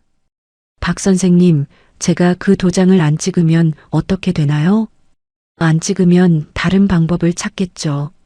하지만 이미 이런 서류를 만들었다는 건 회사 상황이 생각보다 훨씬 심각하다는 뜻입니다. 수진은 고개를 끄덕였어요. 그리고 조용히 말했습니다. 이제 더 물러설 데가 없네요. 박종구 씨가 고개를 끄덕이며 말했습니다. 한 변호사한테도 바로 보여주세요. 이건 시간 싸움입니다. 수진은 카페를 나서며 마음을 단단히 먹었어요. 두려웠지만 이상하게도 혼란스럽지는 않았습니다. 오히려 머릿속이 맑아지는 느낌이었어요. 적이 누구인지, 그들이 무엇을 하려는지 이제 또렷하게 보였으니까요. 변호사 한미라 씨에게도 사진을 보냈습니다. 1시간 뒤 답장이 왔어요. 딱 2줄이었습니다. 절대 찍지 마세요. 이건 함정입니다. 수지는 그 메시지를 읽고 핸드폰을 꽉 쥐었어요. 함정. 열해 동안 같은 밥을 먹고 같은 지붕 아래서 잠을 잔 사람들이 수진에게 함정을 판 거였습니다. 그날 저녁 수진은 집으로 돌아와 정우 앞에 섰습니다. 거울에서 연습한 대로 눈을 내리깔고 일부러 목소리를 떨며 말했어요. 여보, 도장 찾았는데 저 이런 거 찍어도 되는 건지 무서워요. 혹시 나중에 문제되는 거 아니에요? 정우는 짜증스러운 표정으로 대꾸했습니다. 문제될 거 없어. 형식적인 거니까 걱정 마. 시어머니가 거실에서 소리쳤어요. 아이고, 저 겁쟁이 좀 봐라. 도장 하나에 저 난리야. 수지는 울먹이는 척하며 고개를 푹 숙였습니다. 죄송해요. 제가 이런 거 잘 모르니까 괜히 겁이 나서요. 정우는 코웃음을 쳤고 시어머니는 역시 무식하면 용감하지도 못해라며 비웃었어요. 수지는 그 비웃음을 고스란히 받아들였습니다. 그리고 방으로 들어가 조용히 문을 닫았어요. 눈물은 나오지 않았습니다. 대신 수진의 눈은 어둠 속에서 차갑게 빛나고 있었어요. 시댁은 수진이 완전히 겁에 질렸다고 확신했습니다. 도장을 찍지 않은 건 무서워서이지 의심해서가 아니라고 생각했어요. 며느리가 서류 내용을 이해할 리 없다고 믿었으니까요. 그 후로 시어머니는 수진을 더 거칠게 몰아붙였습니다. 밥도 제대로 못하면서 뭘 하냐는 말은 일상이 되었고 정우는 회사 일 건드리면 가만 안 둔다며 협박 섞인 말을 서슴지 않았어요. 수진은 그때마다 고개를 숙이고 입술을 깨물고 눈물을 글썽이는 척했습니다. 시댁 사람들이 원하는 모습 그대로. 겁에 질린 무식한 만만한 며느리. 수진은 그 역할을 완벽하게 연기했어요. 시어머니와 정호는 그 연기를 진짜로 믿었습니다. 며느리가 완전히 꺾였다고 앞으로 시키는 대로 할 거라고 확신했어요. 수진 앞에서 회사 이야기를 더 자주, 더 대놓고 했습니다. 서류를 치우지도 전화를 숨기지도 않았어요. 그 방심이 훗날 얼마나 치명적인 실수가 될지 두 사람은 상상도 하지 못했습니다. 수지는 그날 밤 이불 속에서 메모장을 펼쳤어요. 오늘 있었던 일을 한 줄 한 줄 기록했습니다. 그리고 메모장을 덮으며 조용히 중얼거렸어요. 엄마, 조금만 더 기다릴게요. 때가 오고 있어요. 수진의 눈에는 눈물도 분노도 없었습니다. 오직 차갑고 단단한 결의만이 어둠 속에서 빛나고 있었어요. 변화는 작은 곳에서부터 시작됐습니다. 어느 날 저녁 정호가 평소보다 1시간이나 늦게 귀가했어요. 현관문을 열고 들어온 정호의 얼굴은 핏기가 없었습니다.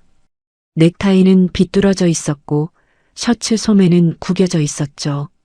수진이 밥상을 차리며 오늘 많이 늦었네요 라고 하자 정호는 대답 대신 소주병을 식탁에 올려놓았어요. 냉장고에서 꺼낸 게 아니었습니다. 편의점 봉투째 들고 온 거였어요. 이미 한 병은 비운 뒤였죠. 술 냄새가 코를 찔렀습니다. 직원들 월급이 밀렸어. 정호가 소주잔에 술을 따르며 중얼거렸어요. 수진은 반찬을 놓다가 손을 멈췄습니다. 정호는 수진을 보지도 않은 채 혼잣말처럼 이어갔어요. 이번 달만 그런 게 아니야. 다음 달도 장담 못해. 수진은 아무 말 않고 밥그릇을 내려놓았습니다. 정호 앞에 수저를 가지런히 놓고 조용히 부엌으로 돌아갔어요. 물소리를 내며 설거지를 시작했습니다. 하지만 귀는 식탁 쪽을 향하고 있었어요. 정호는 소주를 연거푸 들이켰습니다. 2잔, 3잔, 4잔. 잔이 비워질수록 입이 풀어졌어요. 누가 우리를 노리고 있어. 분명히 누군가 뒤에서 판을 짜고 있다고. 수지는 수세미로 그릇을 문지르며 그 말을 한 글자도 빠뜨리지 않고 들었습니다. 정호는 자기 말에 자기가 취해 이마를 식탁에 기댔어요. 밥은 한 숟갈도 뜨지 않았습니다. 대출 이자도 밀리고 있어. 거래처 사장은 전화도 안 받아. 정호의 목소리는 점점 흐려졌어요. 슬픔인지 분노인지 구분이 안 되는 축축하게 젖은 목소리였습니다. 빈 소주병을 손으로 돌리며 혼잣말이 이어졌어요. 다 잘 될 줄 알았는데. 엄마 말대로만 하면 되는 줄 알았는데. 수지는 행주로 손을 닦으며 식탁 쪽을 힐끗 보았습니다. 남편의 축 처진 어깨가 보였어요. 예전 같으면 안쓰러운 마음이 들었을 겁니다. 하지만 지금 수진의 가슴 속에는 동정 대신 차가운 관찰만이 있었어요. 이 사람이 내게 연대보증 서류를 내밀던 그 손으로 지금 소주잔을 들고 있다는 사실을 수진은 잊지 않았습니다. 그 주부터 성진식품의 균열이 눈에 보이기 시작했어요. 직원들 월급이 사흘, 닷새, 일주일씩 밀렸습니다. 처음에는 곧 나온대라는 말에 참던 직원들도 2달째 반복되자 불만이 터져나왔어요. 점심시간에 회사 앞 분식집에서 직원들끼리 모여 수군거리는 게 일상이 되었습니다. 이러다 회사 망하는 거 아니야? 이력서 돌려야 하나? 소문은 빠르게 번졌어요. 성진식품 직원들 사이에서만 도는 이야기가 아니었습니다. 거래처에서도 눈치를 챘어요. 납품 대금이 밀리기 시작했으니까요. 어느 오후 성진식품 사무실에 거래처 대표가 직접 찾아왔습니다. 10년 넘게 거래해온 식자재 납품업체 사장이었어요. 그 사람이 직접 찾아왔다는 건 전화로는 더 이상 해결이 안 된다는 뜻이었죠. 이 사장님, 이번 달 납품 대금 언제 주실 겁니까? 석 달째 밀리고 있습니다. 정호는 웃으며 넘기려 했어요. 조금만 기다려주세요. 다음 주까지는 정리할게요. 하지만 거래처 대표는 냉정했습니다. 테이블 위에 서류 한 장을 내려놓았어요. 계약 파기 통보서입니다. 더 이상은 못 기다립니다. 정호의 웃음이 얼어붙었어요. 입술이 파르르 떨렸지만 붙잡을 말이 나오지 않았습니다. 거래처 대표는 인사도 없이 문을 열고 나갔어요. 사무실에 남은 직원들은 고개를 숙인 채 아무도 눈을 마주치지 않았습니다. 설상가상이었습니다. 거래처가 빠져나가는 것만이 아니었어요. 어느 토요일 오전 집 초인종이 울렸습니다. 수진이 현관문을 열자 양복을 단정하게 입은 남자가 서 있었어요. 명함을 내밀며 자신을 소개했습니다. 은행 여신관리팀 직원이었어요. 사모님, 죄송하지만 대표님 좀 뵐 수 있을까요? 대출 건으로 말씀드릴 게 있어서요. 시어머니가 거실에서 그 소리를 듣고 현관으로 나왔습니다. 은행 직원의 얼굴을 보는 순간 시어머니의 표정이 변했어요. 수지는 그 표정을 또렷이 보았습니다. 지금까지 한 번도 본 적 없는 얼굴이었어요. 자신감과 오만으로 가득 차 있던 시어머니의 눈에 처음으로 공포가 스쳤습니다. 아이고, 뭘 이런 데까지 오셨어요. 들어오세요. 시어머니는 급하게 웃음을 지으며 은행 직원을 안으로 들였어요. 하지만 입꼬리가 떨리고 있었습니다. 수지는 차를 준비하러 부엌으로 갔어요. 거실에서 나지막한 대화가 들려왔습니다. 현재 대출 상환이 석 달째 연체 상태입니다. 본점에서 재검토 지시가 내려왔어요. 재검토라니 그게 무슨 말이에요? 시어머니의 목소리가 높아졌어요. 하지만 평소의 당당함은 없었습니다. 불안이 묻어나는 날카로운 목소리였죠. 은행 직원이 나간 뒤 시어머니는 소파에 주저앉았습니다. 두 손으로 무릎을 꽉 쥐고 있었어요. 수진이 차를 가져다 놓자 시어머니는 쳐다보지도 않았습니다. 평소 같으면 느리다 미지근하다 한마디쯤 했을 텐데 입을 꾹 다문 채 허공만 보고 있었어요. 그날 밤 시어머니와 정호가 거실에서 오래도록 이야기했습니다. 수지는 안방에 누워 귀를 기울였어요. 벽 너머로 두 사람의 목소리가 들려왔습니다. 엄마 어떡해. 다음 달 이자도 못 내. 조용히 해. 방법이 있을 거야. 무슨 방법이 있어. 거래처도 끊기고 직원들도 떠나고. 정호의 목소리가 점점 커졌어요. 시어머니가 쉴소리를 냈지만 정호는 멈추지 않았습니다. 온라인에도 우리 회사 욕하는 글이 계속 올라와. 제품에 문제 있다고. 위생 불량이라고. 수지는 이불을 턱까지 끌어올리며 조용히 듣고 있었습니다. 온라인 불만 글까지 번졌다는 건 회사의 문제가 이제 밖으로 새어나가고 있다는 뜻이었어요. 수지는 다음날 핸드폰으로 직접 검색해 보았습니다. 포털 사이트에 성진식품을 치자 불만 글이 줄줄이 나왔어요. 유통기한 의심된다. 같은 제품인데 맛이 달라졌다. 고객센터 전화를 안 받는다. 글마다 달린 댓글에는 나도 같은 경험했다는 반응이 가득했습니다. 회사의 신뢰가 밑바닥까지 떨어지고 있었어요. 며칠 뒤 정호가 저녁 식사 중에 불쑥 말했습니다. 경리부 김 과장이 그만뒀어. 시어머니의 젓가락이 멈췄어요. 뭐? 그 사람이 왜? 내부 감사 이야기가 돌았대. 감사 들어오면 자기도 엮일까봐 먼저 나간 거지. 내부 감사. 그 단어에 시어머니의 얼굴이 하얗게 질렸습니다. 수지는 고개를 숙이고 밥을 먹는 척했어요. 하지만 속으로는 그 반응 하나하나를 빠짐없이 기록하고 있었습니다. 직원들이 하나둘 떠나기 시작했어요. 경리부 김 과장을 시작으로 영업팀 사원 2명, 생산팀 주임 1명이 사표를 냈습니다. 쥐가 먼저 배를 떠나듯 사정을 아는 사람들부터 빠져나갔어요. 한 달 사이에 30명이던 직원이 20명으로 줄었습니다. 빈 책상이 하나둘 늘어가는 사무실은 겉은 멀쩡한데 속이 텅 비어가는 성진식품의 모습 그 자체였어요. 시댁은 겉으로는 태연한 척했습니다. 시어머니는 여전히 동네 모임에 나가 웃음을 지었고 정우는 양복을 차려입고 출근했어요.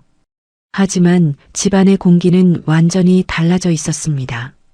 대화가 점점 거칠어졌고 사소한 일에도 고성이 오갔어요. 시어머니의 화풀이 대상은 언제나 수진이었습니다. 국이 짜다고 빨래에서 냄새가 난다고 수진이 뭘 해도 잘못이었어요. 어느 날은 아무 이유 없이 수진을 불러놓고 30분 동안 잔소리를 퍼부었습니다. 이 집안이 이 꼴이 된 게 다 너 때문이야. 말도 안 되는 소리였지만 수진은 고개를 깊이 숙이고 들었어요. 죄송합니다, 어머님. 수진의 목소리는 작고 떨리고 있었습니다. 시어머니는 그 모습을 보며 한숨을 내쉬었어요. 쓸모없는 것이라 중얼거리며 방으로 들어갔죠. 수진은 시어머니가 사라진 뒤에도 한참을 그 자리에 서 있었습니다. 그리고 천천히 고개를 들었어요. 눈에는 눈물도 분노도 없었습니다. 차분하고 고요한 눈이었어요. 그 주 수진은 박종구 씨를 만나 최근 상황을 전했습니다. 박종구 씨는 커피잔을 내려놓으며 말했어요. 이제 작은 불씨 하나로도 전부 다 터집니다. 회사가 되돌릴 수 없는 선을 넘고 있어요. 수진은 고개를 끄덕였습니다. 그 사람들이 마지막으로 어떤 선택을 할지가 중요합니다. 수진 씨는 계속 지금처럼만 하세요. 수진은 카페를 나서며 하늘을 올려다보았습니다. 구름 사이로 햇살이 비치고 있었어요. 수진은 조용히 눈을 감았다 떴습니다. 성진식품은 안에서부터 무너지고 있었습니다. 그리고 시댁은 곧 마지막 선택 앞에 서게 될 거였어요. 수진은 그때를 준비하고 있었습니다. 조용히 그리고 완벽하게. 시어머니가 먼저 입을 열었습니다. 어느 저녁 정우와 마주 앉은 거실에서였어요. 텔레비전은 꺼져 있었고 집안은 조용했습니다. 수진은 안방에 있었지만 벽 너머로 들려오는 대화를 놓치지 않았어요. 정우야, 회사를 팔자. 시어머니의 목소리는 평소와 달랐습니다. 떨림도 분노도 없는 건조한 목소리였어요. 오랫동안 고민하다가 마침내 꺼낸 말이라는 게 느껴졌습니다. 정우는 한참 동안 아무 말도 하지 않았어요.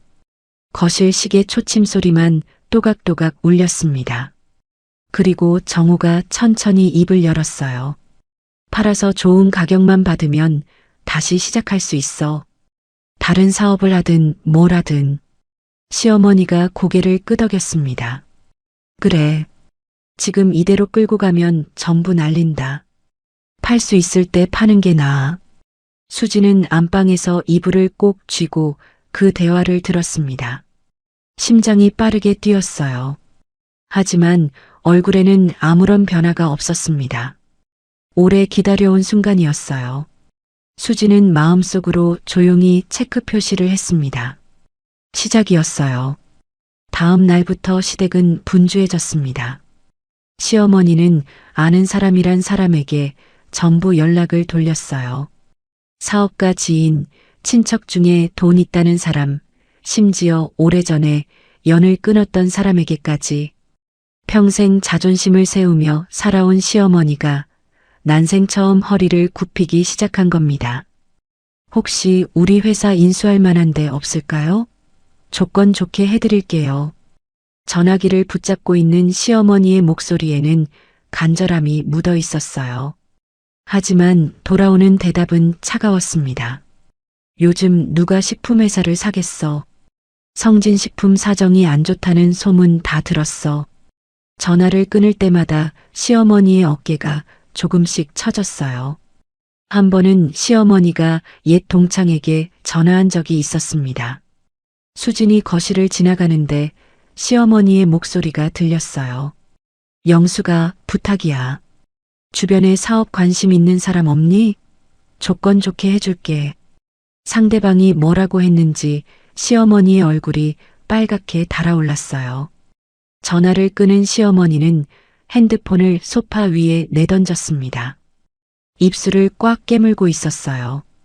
평생 남 앞에서 고개 숙여본 적 없는 사람이 거절당하는 수모를 겪고 있었던 겁니다. 수지는 그 모습을 슬쩍 보았지만 아무런 감정도 느끼지 않았어요. 이 사람이 수진에게 했던 일들을 생각하면 동정이 들어설 자리는 없었습니다. 정우도 나름대로 뛰어다녔습니다. 업계 사람들을 만나고 중개업체에 연락하고 매물로 내놓을 수 있는 조건을 정리했어요. 하지만 성진식품의 상태를 아는 사람이라면 누구도 선뜻 나서지 않았습니다.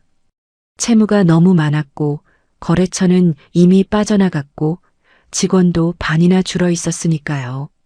겉은 멀쩡해 보여도 속이 텅 빈 회사를 사겠다는 사람은 없었어요. 어느 저녁 정우가 수진에게 말했습니다. 식탁에 앉아 밥을 먹다가 불쑥 꺼낸 말이었어요. 너는 집에만 있어. 회사 일은 내가 알 일 아니야. 수진은 밥을 뜨다가 고개를 살짝 들었어요. 네, 알겠어요. 쓸데없이 돌아다니지 말고. 너 같은 애가 나서면 일만 더 꼬여. 시어머니가 옆에서 거들었습니다. 그래, 가만히 있는 게 돕는 거야. 내가 뭘 안다고. 수지는 고개를 숙이며 네, 어머님이라고 대답했어요. 숟가락을 든 손은 완전히 안정되어 있었습니다. 마음이 흔들리지 않았어요.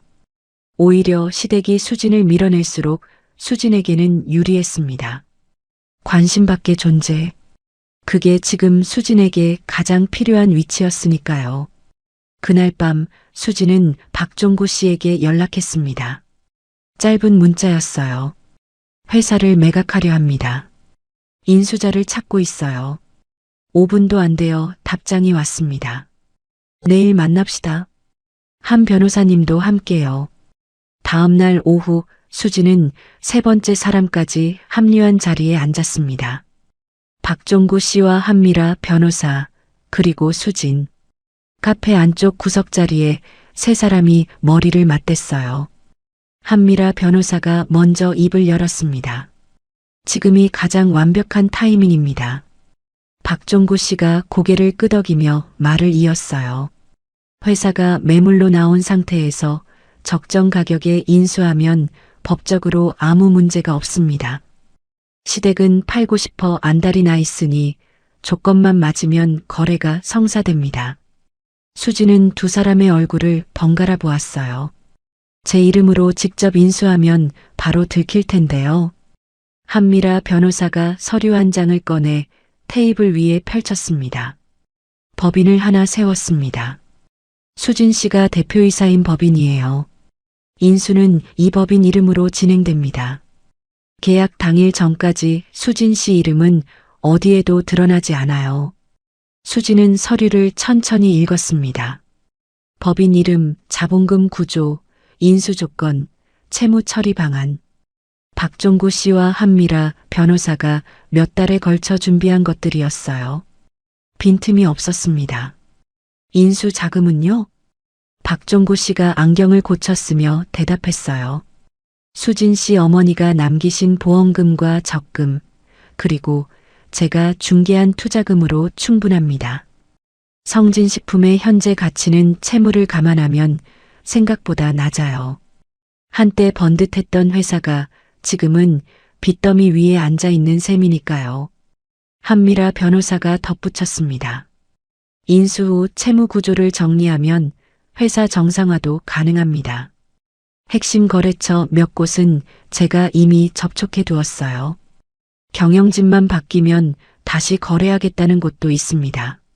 수진의 눈이 잠깐 흔들렸습니다. 엄마가 남긴 돈이었어요. 시장에서 새벽부터 밤까지 일하며 한 푼 두 푼 모았을 그 돈. 엄마는 그 돈이 이렇게 쓰일 줄 알았을까요? 수진은 잠시 눈을 감았다 떴습니다. 엄마의 얼굴이 스쳤어요. 수진아, 너 너무 참고 산다. 그 말이 귓가에 울렸습니다. 진행해 주세요. 수진의 목소리는 조용했지만 흔들림이 없었어요. 그 뒤 2주일 동안 수진은 겉으로는 평소와 다를 바 없는 며느리였습니다.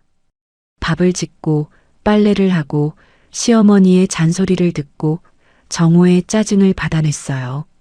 하지만 시댁이 모르는 곳에서 인수 절차는 착착 진행되고 있었습니다. 시댁에도 드디어 인수자가 나타났다는 소식이 전해졌어요. 중개업체를 통해 연락이 온 거였습니다. 법인 이름만 알려졌고 대표가 누구인지는 공개되지 않았어요. 시어머니는 그 소식을 듣자마자 두 손을 맞잡았습니다. 됐다. 이제 살았어. 정호도 오랜만에 얼굴에 핏기가 돌았어요. 가격만 맞으면 바로 사인하자. 빨리 끝내야 해. 계약 날짜가 정해졌습니다. 다음 주 수요일 오후 2시. 시어머니는 그날만 손꼽아 기다렸어요. 매일 달력을 보며 날짜를 세고 정호에게 서류를 12번은 확인시켰습니다. 밥을 먹다가도 텔레비전을 보다가도 갑자기 서류 빠진 거 없지? 라고 물었어요. 정호가 없다니까라고 짜증을 내도 시어머니는 불안한 듯 손톱을 깨물었습니다. 시어머니는 외출도 줄였어요. 동네 모임에도 나가지 않았습니다. 혹시라도 회사 사정을 아는 사람을 마주칠까봐 두려웠던 거예요. 평생 체면을 목숨처럼 여기던 사람이 사람들 시선이 무서워 집에 숨어 있는 신세가 된 겁니다. 이 거래만 끝나면 다 해결돼. 빚도 갚고 새 출발하는 거야. 정우가 거실에서 혼잣말처럼 되뇌었어요. 시어머니는 고개를 끄덕이며 맞장구 쳤습니다. 수지는 부엌에서 설거지를 하며 그 말을 듣고 있었어요. 이 거래만 끝나면 다 해결된다. 수지는 거품이 묻은 손을 멈추고 잠깐 창밖을 바라보았습니다. 그 말이 얼마나 어리석은 희망인지 수지는 너무도 잘 알고 있었어요. 계약 전날 밤 수지는 안방에서 혼자 앉아 있었습니다. 핸드폰 화면에는 한미라 변호사가 보낸 마지막 메시지가 떠 있었어요. 모든 준비 완료. 내일 오후 2시. 수진 씨가 직접 들어가시면 됩니다. 수지는 핸드폰을 내려놓고 눈을 감았습니다. 장례식장이 떠올랐어요. 엄마의 영정사진, 국화꽃 향기, 뜨거운 커피가 얼굴을 타고 흘러내리던 그 순간, 시어머니의 고함 소리, 남편의 무표정한 얼굴, 조문객들의 시선. 그날 수진이 마음속으로 내린 결심이 여기까지 흘러온 거였습니다. 수진은 옷장을 열었어요. 안쪽 깊숙한 곳에 걸려있는 검은색 정장이 보였습니다. 박종구 씨 조언으로 한 달 전에 미리 사둔 것이었어요. 한 번도 입지 않은 새 옷이었습니다. 수지는 옷걸이를 꺼내 정장을 가만히 바라보았어요. 내일이면 모든 게 끝납니다. 아니, 내일이면 모든 게 시작됩니다. 수지는 정장을 다시 옷장에 넣고 불을 껐어요. 어둠 속에서 수진의 눈이 조용히 빛나고 있었습니다. 시댁은 끝까지 몰랐습니다. 내일 그 회의실 문을 열고 들어올 사람이 누구인지, 열해 동안 무시하고 짓밟고 없는 사람 취급했던 그 며느리가 내일 그들 앞에 어떤 모습으로 서게 될지. 문만 열리면 되었습니다. 수요일 아침이 밝았습니다. 수지는 새벽 5시에 눈을 떴어요. 알람이 울리기 전이었습니다. 잠을 설친 건 아니었어요. 오히려 오랜만에 깊이 잠들었다가 정확한 시각에 깨어난 거였죠. 몸이 알고 있었습니다. 오늘이 어떤 날인지. 수지는 조용히 이불을 걷고 일어났어요. 옆에서 코를 골며 자고 있는 정호를 흘끗 보았습니다. 어젯밤에도 소주를 마시고 들어온 남편은 양말도 벗지 않은 채 뻗어 있었어요. 수지는 소리 없이 방을 나왔습니다. 부엌에 들어가 밥을 안 치고 국을 끓이고 반찬을 꺼냈어요. 평소와 똑같은 아침이었습니다. 시어머니가 일어나기 전에 상을 차려놓는 것. 열해 동안 단 하루도 빠뜨리지 않았던 일이었죠. 오늘도 예외는 없었어요. 오늘이야말로 예외가 있으면 안 됐습니다. 시어머니가 거실로 나왔어요. 평소보다 화장을 진하게 했고 옷도 깔끔하게 차려입고 있었습니다. 오늘 계약이 있으니까요. 회사를 팔고 빚을 정리하고 새 출발을 하는 날이라고 믿고 있었으니까요. 밥 차렸어? 네, 어머님. 여기 앉으세요. 시어머니는 밥상 앞에 앉으며 수진을 한번 훑어보았습니다. 수진은 낡은 앞치마를 두르고 부엌에 서 있었어요. 늘 보던 모습 그대로였죠. 시어머니는 아무 의심 없이 숟가락을 들었습니다. 정우도 일어나 식탁에 앉았어요. 눈이 충혈되어 있었고 얼굴이 부어 있었습니다. 하지만 오늘만큼은 양복을 빳빳하게 다려입고 넥타이까지 매고 있었어요. 오늘 2시까지 가면 되지? 그래. 늦지 마라. 시어머니와 정호는 밥을 먹으며 계약 이야기를 했습니다. 수지는 부엌에서 설거지통에 물을 받으며 두 사람의 대화를 들었어요. 인수자 측 변호사가 먼저 와 있을 거래. 우리도 일찍 가자. 그래, 첫인상이 중요해. 너무 급해 보이면 안 돼. 수지는 속으로 조용히 웃었습니다. 첫인상이 중요하다. 맞는 말이었어요. 다만 시어머니가 상상하는 첫인상과 실제로 마주하게 될 장면은 완전히 다를 거였죠. 시어머니와 정호가 집을 나서며 수진에게 말했어요. 너는 집에 있어. 나가지 말고. 네, 알겠어요. 다녀오세요. 수진은 현관문이 닫히는 소리를 들었습니다. 그리고 30초를 기다렸어요. 엘리베이터가 내려가는 소리까지 확인한 뒤 수진은 빠르게 움직이기 시작했습니다. 앞치마를 벗었어요. 화장실로 들어가 세수를 하고 거울 앞에 섰습니다. 화상 치료를 받았던 이마와 볼에는 아직 흐릿한 자국이 남아 있었어요. 수지는 그 자국을 손가락으로 가만히 짚어보았습니다. 장례식장에서 커피가 쏟아지던 그 순간이 떠올랐어요. 수지는 화장을 시작했습니다. 서두르지 않았어요. 한 겹 한 겹 정성스럽게 화상 자국 위에 파운데이션을 얇게 펴바르고 눈썹을 그리고 입술에 색을 올렸어요. 거울 속 얼굴이 달라지고 있었습니다. 부엌에서 앞치마를 두르고 서 있던 며느리의 얼굴이 아니었어요. 옷장을 열었습니다. 안쪽 깊숙한 곳에 걸려있던 검은색 정장을 꺼냈어요. 비닐 커버를 벗기자 새 옷 냄새가 났습니다. 재킷을 입고 단추를 채우고 거울 앞에 섰어요. 수지는 거울 속 자신을 바라보았습니다. 낯선 사람이 서 있었어요. 아니, 낯선 게 아니었습니다. 열애 동안 숨겨두었던 진짜 자신이 드디어 모습을 드러낸 거였어요. 수지는 핸드폰을 확인했습니다. 한미라 변호사에게서 메시지가 와 있었어요. 회의실 준비 완료. 1시 반까지 오시면 됩니다. 수지는 핸드백을 들고 현관을 나섰습니다. 구두굽이 복도 바닥을 가볍게 울렸어요. 엘리베이터를 타고 내려가면서 수지는 한 번도 뒤를 돌아보지 않았습니다. 오후 1시 55분. 계약 장소인 법무법인 회의실. 시어머니와 정호는 이미 도착해 있었습니다. 기다란 회의 테이블 한쪽에 나란히 앉아 있었어요. 시어머니는 연신 핸드백 손잡이를 만지작거렸고 정호는 다리를 떨며 시계를 보고 있었습니다. 두 사람의 변호사가 옆에 앉아 서류를 정리하고 있었어요. 인수자 측에서 곧 도착한다고 했습니다.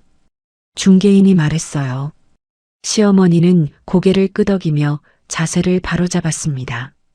정호는 넥타이를 한 번 더 고쳐 맸어요. 두 사람 모두 긴장한 기색이 역력했지만 동시에 안도감도 있었습니다. 이 계약만 끝나면 모든 게 끝난다는 믿음이 두 사람을 지탱하고 있었어요. 2시 정각. 회의실 문 앞에서 노크 소리가 울렸습니다. 시어머니와 정호가 동시에 문 쪽으로 고개를 돌렸어요.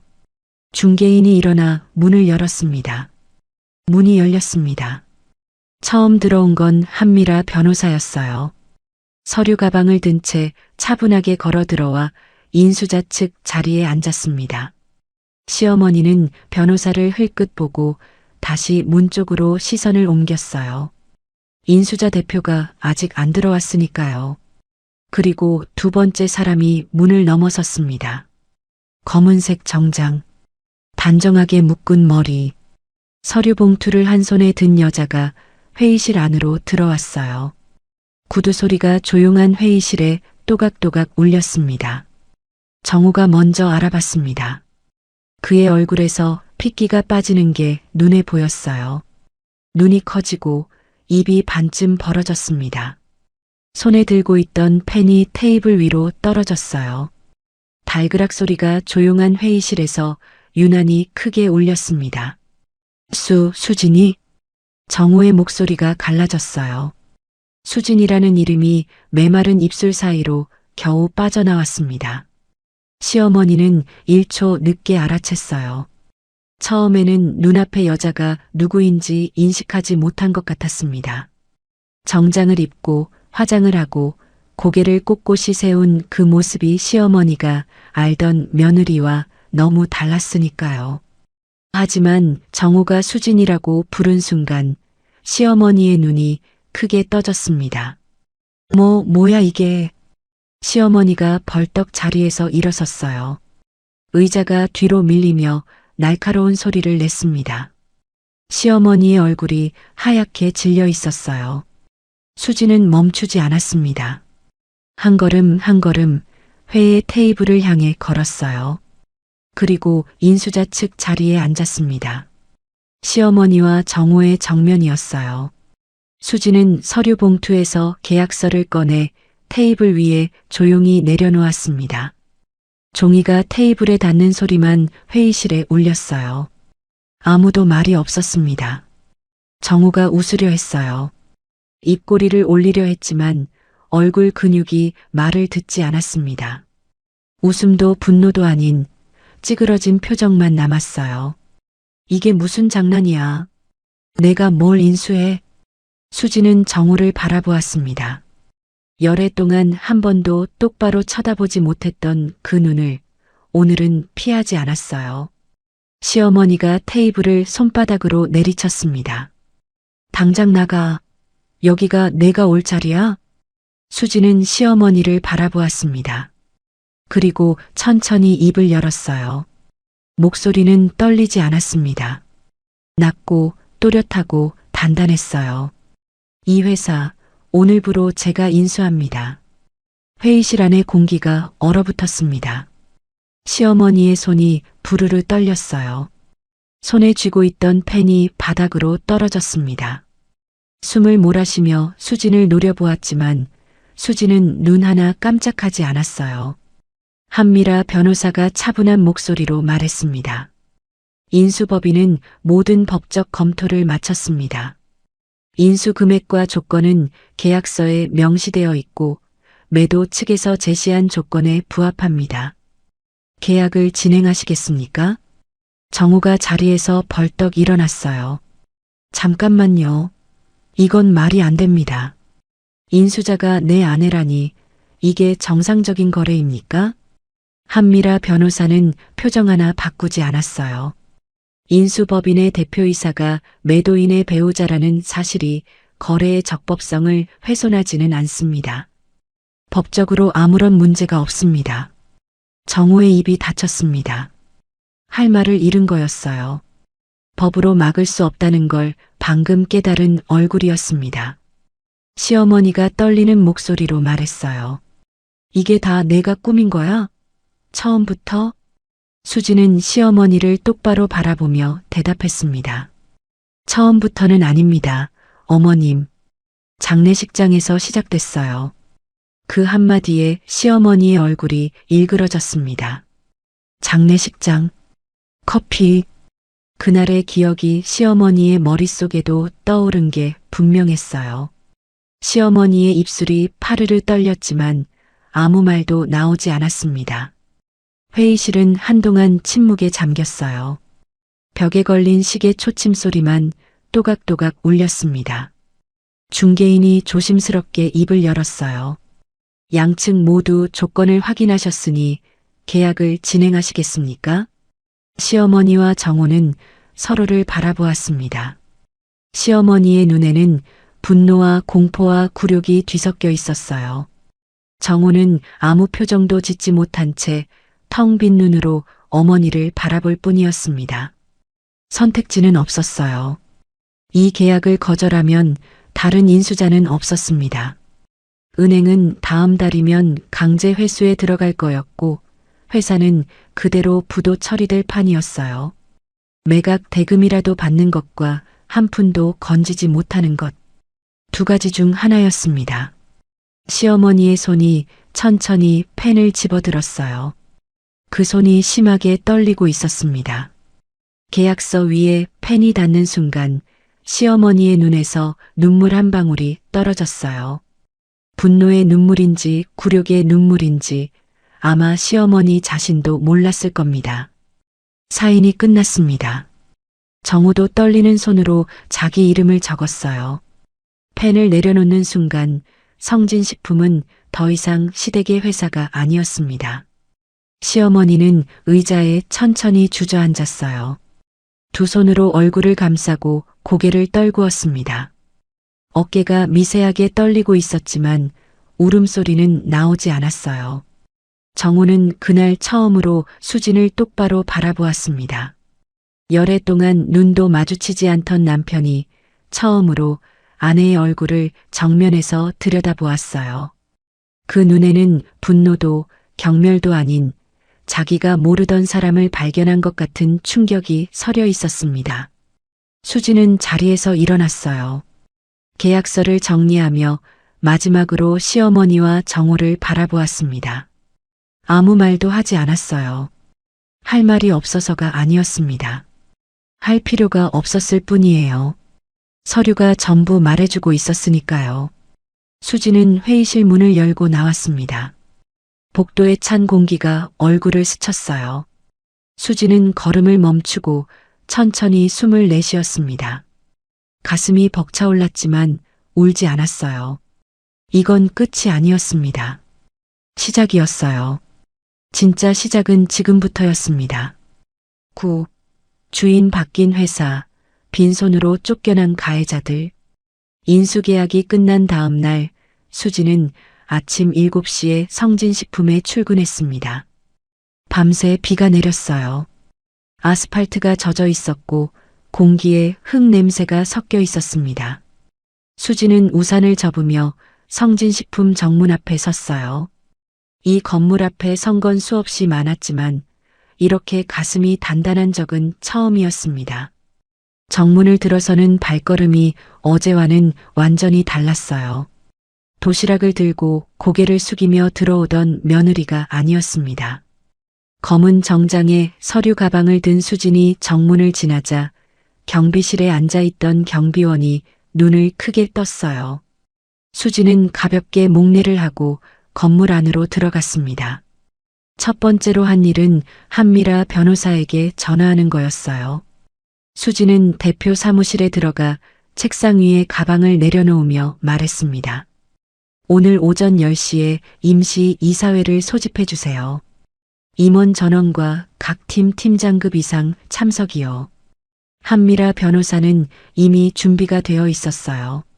사내 메일과 단체 문자가 동시에 발송됐습니다. 긴급 임시 이사회 소집 공지. 발신자 이름은 성진식품 신임 대표이사 이수진. 오전 9시 반 소식은 이미 회사 전체에 퍼져 있었습니다. 사무실 곳곳에서 직원들이 수군거렸어요. 대표가 바뀌었대. 사모님이 인수했다는 게 사실이야? 대표이사가 이수진? 그 사모님 맞아? 복도마다 웅성거리는 소리가 끊이지 않았습니다. 그리고 9시 45분 시어머니와 정호가 회사에 도착했어요. 두 사람은 어젯밤 한숨도 못 잔 얼굴이었습니다. 시어머니의 화장은 엉성했고 눈 밑에 다크서클이 짙게 내려앉아 있었어요. 정호의 양복은 어제 입었던 것 그대로였고 면도도 하지 않아 턱에 거뭇한 수염이 보였습니다. 하지만 두 사람은 정면 현관으로 당당하게 들어왔어요. 여전히 이 회사의 주인인 것처럼, 아니, 주인이라고 믿고 싶은 것처럼. 시어머니는 로비를 지나며 직원 한 명과 눈이 마주쳤어요.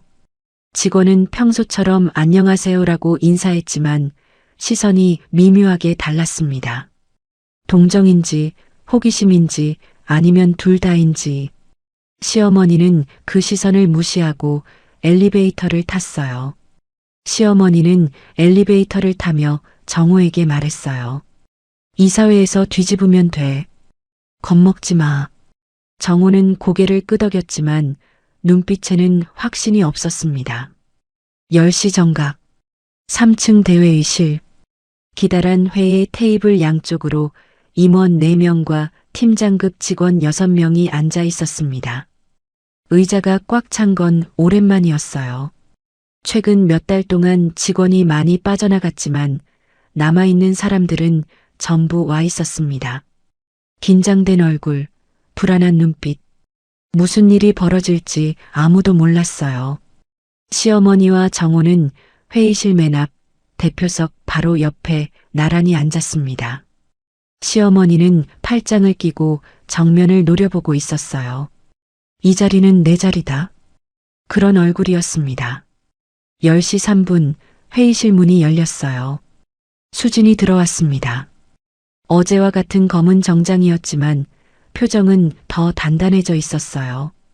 한미라 변호사와 박종구 씨가 뒤따랐습니다. 세 사람은 대표석 쪽으로 걸어갔어요. 시어머니의 눈이 가늘어졌습니다. 수진이 대표석에 앉는 걸 보며 입술을 깨물었어요. 하지만 아직은 참고 있었습니다. 수진은 자리에 앉아 회의실을 한번 둘러보았어요. 직원들의 얼굴 하나하나를 보았습니다. 불안한 눈, 궁금한 눈, 경계하는 눈. 수진은 천천히 자리에서 일어났어요. 안녕하십니까? 오늘부로 성진식품의 최대 주주이자 대표이사를 맡게 된 이수진입니다. 회의실이 술렁였어요. 직원들이 서로 눈빛을 교환했습니다. 시어머니의 얼굴이 돌처럼 굳어갔어요. 수진은 멈추지 않았습니다. 준비된 서류 뭉치를 테이블 위에 올렸어요. 먼저 이 자리에서 성진식품의 과거 경영 실태에 대해 말씀드리겠습니다. 수진이 서류를 한 장씩 넘기기 시작했어요. 프로젝터 화면에 숫자와 도표가 떠올랐습니다. 박종구 씨가 옆에서 자료를 넘겨주었어요. 첫째, 비자금 운용입니다. 지난 5년간 이중 장부를 통해 매출의 일부가 별도 계좌로 빠져나갔습니다. 회의실이 조용해졌어요. 직원들의 얼굴에서 궁금증이 사라지고 충격이 번졌습니다. 둘째, 횡령입니다. 회사 운영비 명목으로 개인 용도에 사용된 금액이 확인되었습니다. 수진의 목소리는 감정 없이 사실만을 전달하고 있었어요. 차갑지도 뜨겁지도 않은 목소리였습니다. 셋째, 무리한 연대보증입니다. 회사 채무를 특정 개인에게 떠넘기려는 시도가 있었습니다. 세 번째 항목이 나올 때 정호의 얼굴이 새하얗게 변했어요. 연대보증. 수진에게 도장을 찍으라고 했던 그 서류가 떠올랐을 겁니다. 이상의 모든 사안은 전 대표이사 및 전 경영진의 책임으로 정리되어 있습니다.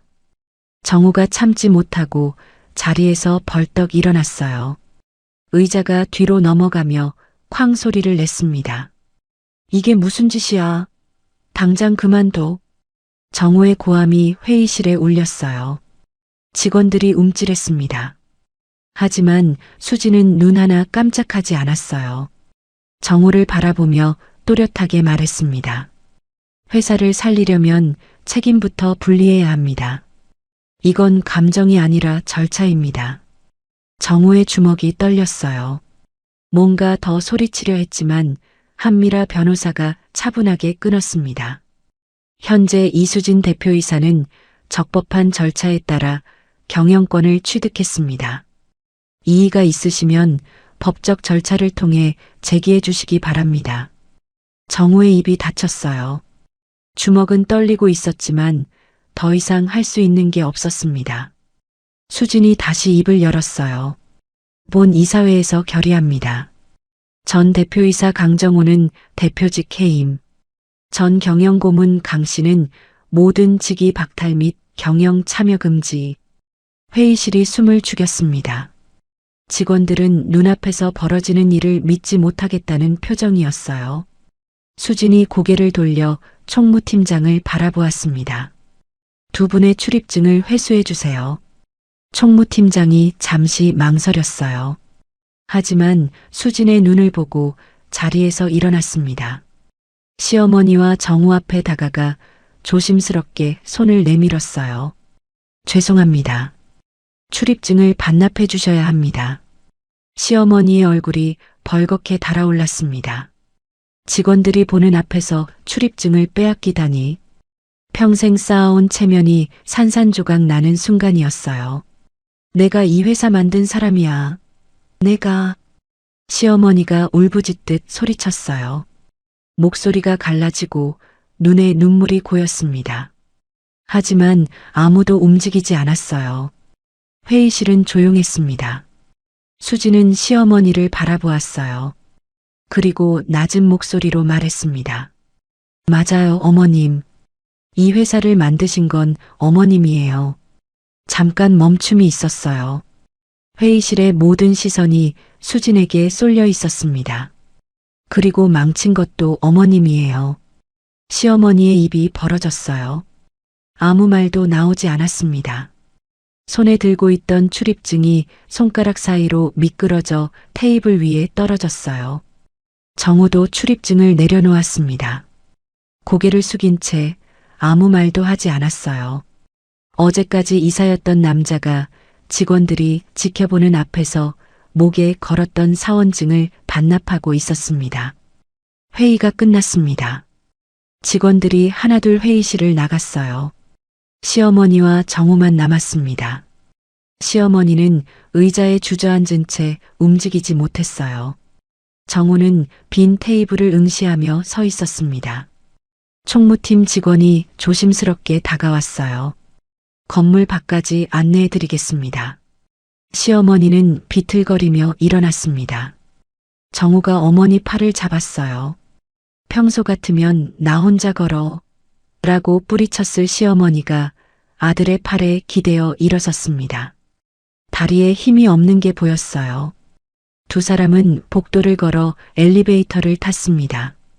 복도에서 마주친 직원들은 고개를 숙이거나 시선을 피했어요. 아무도 인사하지 않았습니다.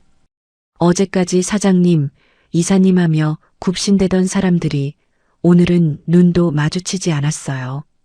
엘리베이터 문이 닫히기 직전 시어머니가 뒤를 돌아보았어요. 복도 끝에서 수진이 서 있었습니다. 두 사람의 눈이 마주쳤어요. 수진은 아무 말도 하지 않았습니다. 고개도 숙이지 않았어요. 열해 동안 늘 숙이기만 했던 그 고개를 오늘은 꼿꼿이 세운 채 서 있었습니다. 엘리베이터 문이 닫혔습니다. 시어머니와 정호는 성진식품 건물을 나서며 단 한 푼도 챙기지 못했어요. 손에 든 건 아무것도 없었습니다. 핸드백 하나, 빈 주머니. 그게 전부였어요. 건물 앞에서 정호가 하늘을 올려다보았습니다. 성진식품 간판이 보였어요.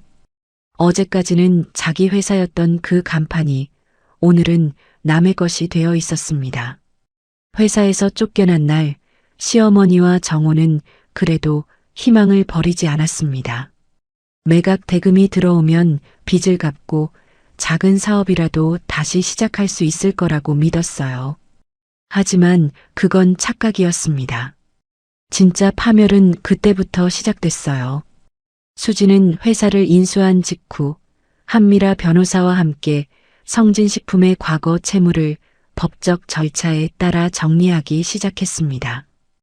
회사 명의의 빚과 개인 명의의 빚을 분리하는 작업이었어요.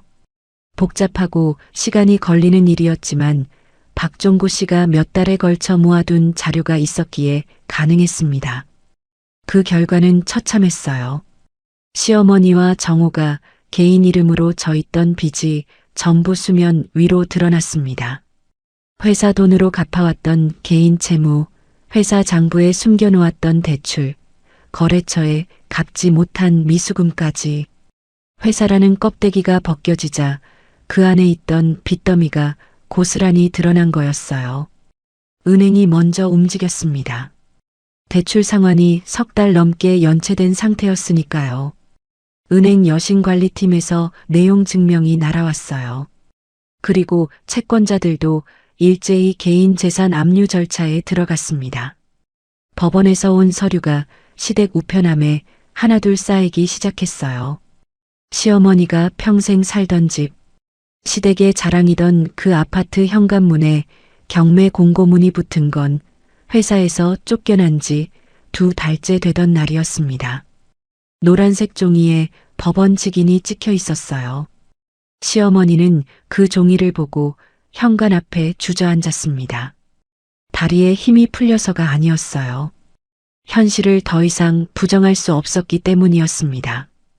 이게 꿈이지. 꿈이야. 시어머니는 중얼거렸지만 아무도 대답하지 않았어요. 외제차가 사라진 건 그보다 며칠 전이었습니다. 정우가 아끼던 검은색 세단. 시어머니가 동네 모임에 갈 때마다 타고 다니며 자랑하던 그 차가 어느 아침 견인차에 실려 나갔어요. 정우는 거실 창문으로 그 장면을 지켜보았습니다. 견인차 위에 올려진 자기 차가 골목을 빠져나가는 걸 2주먹을 불끈 쥔 채 바라볼 수밖에 없었어요. 집이 경매에 넘어가면서 2사람은 짐을 싸야 했습니다. 30년 넘게 살던 집이었어요. 시어머니가 결혼할 때 들어와서 아들을 낳고 며느리를 맞이하고 손님을 초대하며 체면을 지켜온 그 집. 이사날 용달차가 아파트 앞에 섰습니다. 짐을 나르는 인부들이 가구를 하나씩 들어올릴 때마다 시어머니는 현관에 서서 벽을 손으로 짚었어요. 거실벽에 걸려있던 가족사진 액자 자리에 네모난 먼지 자국만 남아 있었습니다. 수진이 시집와서 처음 인사하던 그 거실이 텅 비어가고 있었어요. 시어머니는 짐을 싸다가 거실 한복판에 앉아 한참을 울었습니다. 정우는 어머니를 위로하지도 못한 채 박스 테이프만 붙이고 있었어요. 새로 구한 곳은 반지하 월세방이었습니다. 보증금도 겨우 마련한 작은 방이었어요. 시어머니는 난생 처음 집주인 눈치를 보게 됐습니다. 월세가 며칠만 밀려도 집주인에게서 문자가 왔어요. 이번 달 월세 확인 부탁드립니다. 평생 남에게 고개 숙여본 적 없는 시어머니가 집주인 문자 하나에 가슴이 철렁 내려앉는 경험을 하게 된 거였어요. 반지하 방은 습기가 많았습니다. 벽지에는 곰팡이가 피어 있었고 창문은 지나가는 사람들의 발목밖에 보이지 않았어요. 시어머니는 그 창문을 올려다보며 하루에도 몇 번씩 한숨을 쉬었습니다. 정우의 사정도 다르지 않았어요. 정우는 다시 일자리를 구하기 위해 이력서를 돌리기 시작했습니다. 하지만 이력서에 적힌 전 직장, 성진식품 대표이사라는 타이틀이 문제였어요. 업계에서 성진식품의 비리와 부도 소문은 이미 퍼질 대로 퍼져 있었습니다. 면접에 불려간 적이 딱 한 번 있었어요. 중소식품회사 영업부장 자리였습니다. 정우는 면접 전날 밤 구두를 닦고 이력서를 3번이나 다시 읽었어요. 면접실에 들어가 인사를 하고 앉았는데 면접관이 이력서를 보며 물었습니다. 성진식품 대표이사 하셨군요. 그 회사 경영 비리로 매각된 곳 아닙니까? 정우는 아무 말도 하지 못했어요. 입을 열었다가 다시 닫았습니다. 뭐라고 해명해야 할지 몰랐어요. 면접관은 이력서를 덮으며 형식적으로 연락드리겠습니다라고 말했습니다. 면접은 5분도 안 돼서 끝났어요. 물론 연락은 오지 않았습니다. 그 뒤로는 면접 기회조차 오지 않았어요. 문제 있는 회사 사람이라는 꼬리표가 정호를 따라다녔습니다. 한때 이사 명함을 돌리며 자신만만하던 남자가 이제는 편의점 아르바이트 공고 앞에서 발길을 멈추는 처지가 된 거였어요. 동네에서도 마찬가지였어요. 한때 사장님 댁이라 불리며 대접받던 시댁은 이제 그 집이 되어 있었습니다. 시장에 가면 상인들이 수군거렸어요. 저기 성진식품 사모님 아니야? 망했다면서. 시어머니는 시장에도 못 나가게 됐습니다. 낯익은 사람을 마주칠까봐 먼 동네 마트까지 가서 장을 봤어요. 가장 뼈아팠던 건 친척들이었습니다. 명절이면 시어머니 주변에 몰려들던 친척들, 형수님 덕분에 잘 먹고 갑니다 하며 아부하던 사람들이 하나둘 연락을 끊었어요. 전화를 해도 받지 않았고 문자를 보내도 답이 없었습니다. 시어머니가 둘째 시누이에게 전화한 적이 있었어요. 가장 가깝다고 생각했던 동생이었죠. 은주야, 나 좀 도와줘. 형편이 이렇게 됐는데. 전화 너머에서 잠깐 침묵이 흐른 뒤 시누이가 말했습니다. 언니 미안한데 나도 사정이 있어. 당분간 연락하지 말자.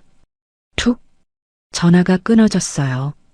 시어머니는 전화기를 쥔 채 한참을 서 있었습니다.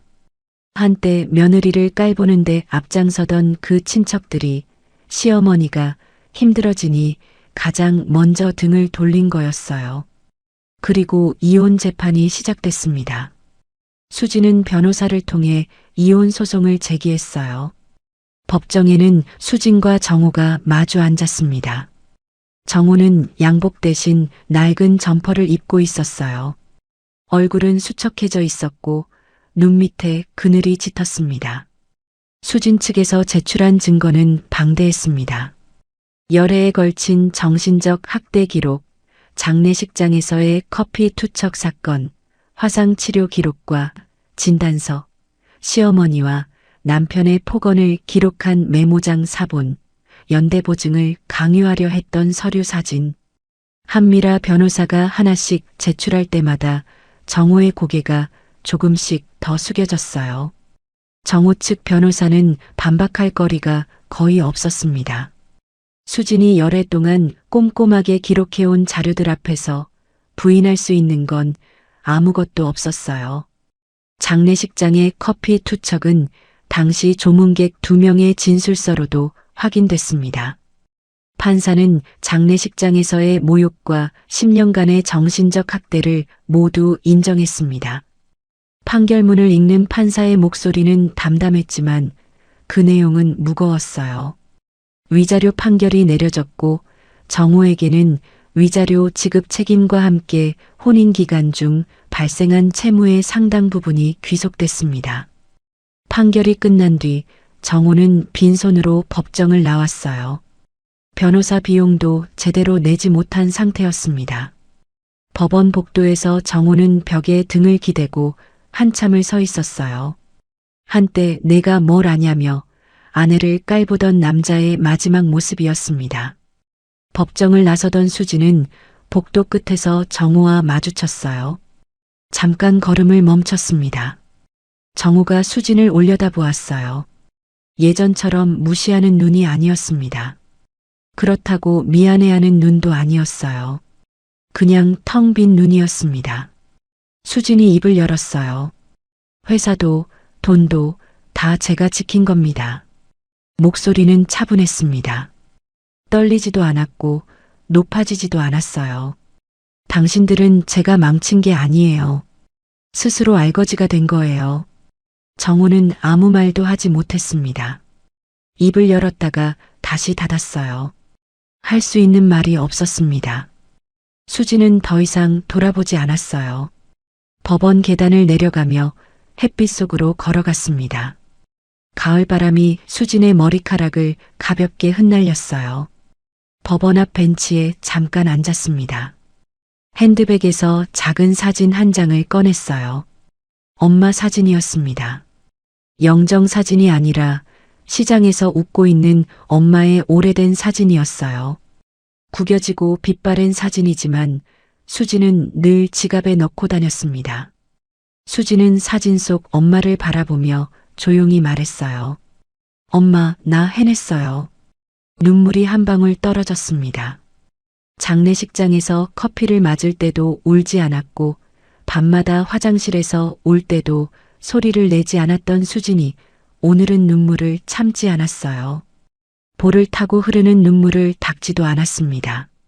슬퍼서 우는 게 아니었어요.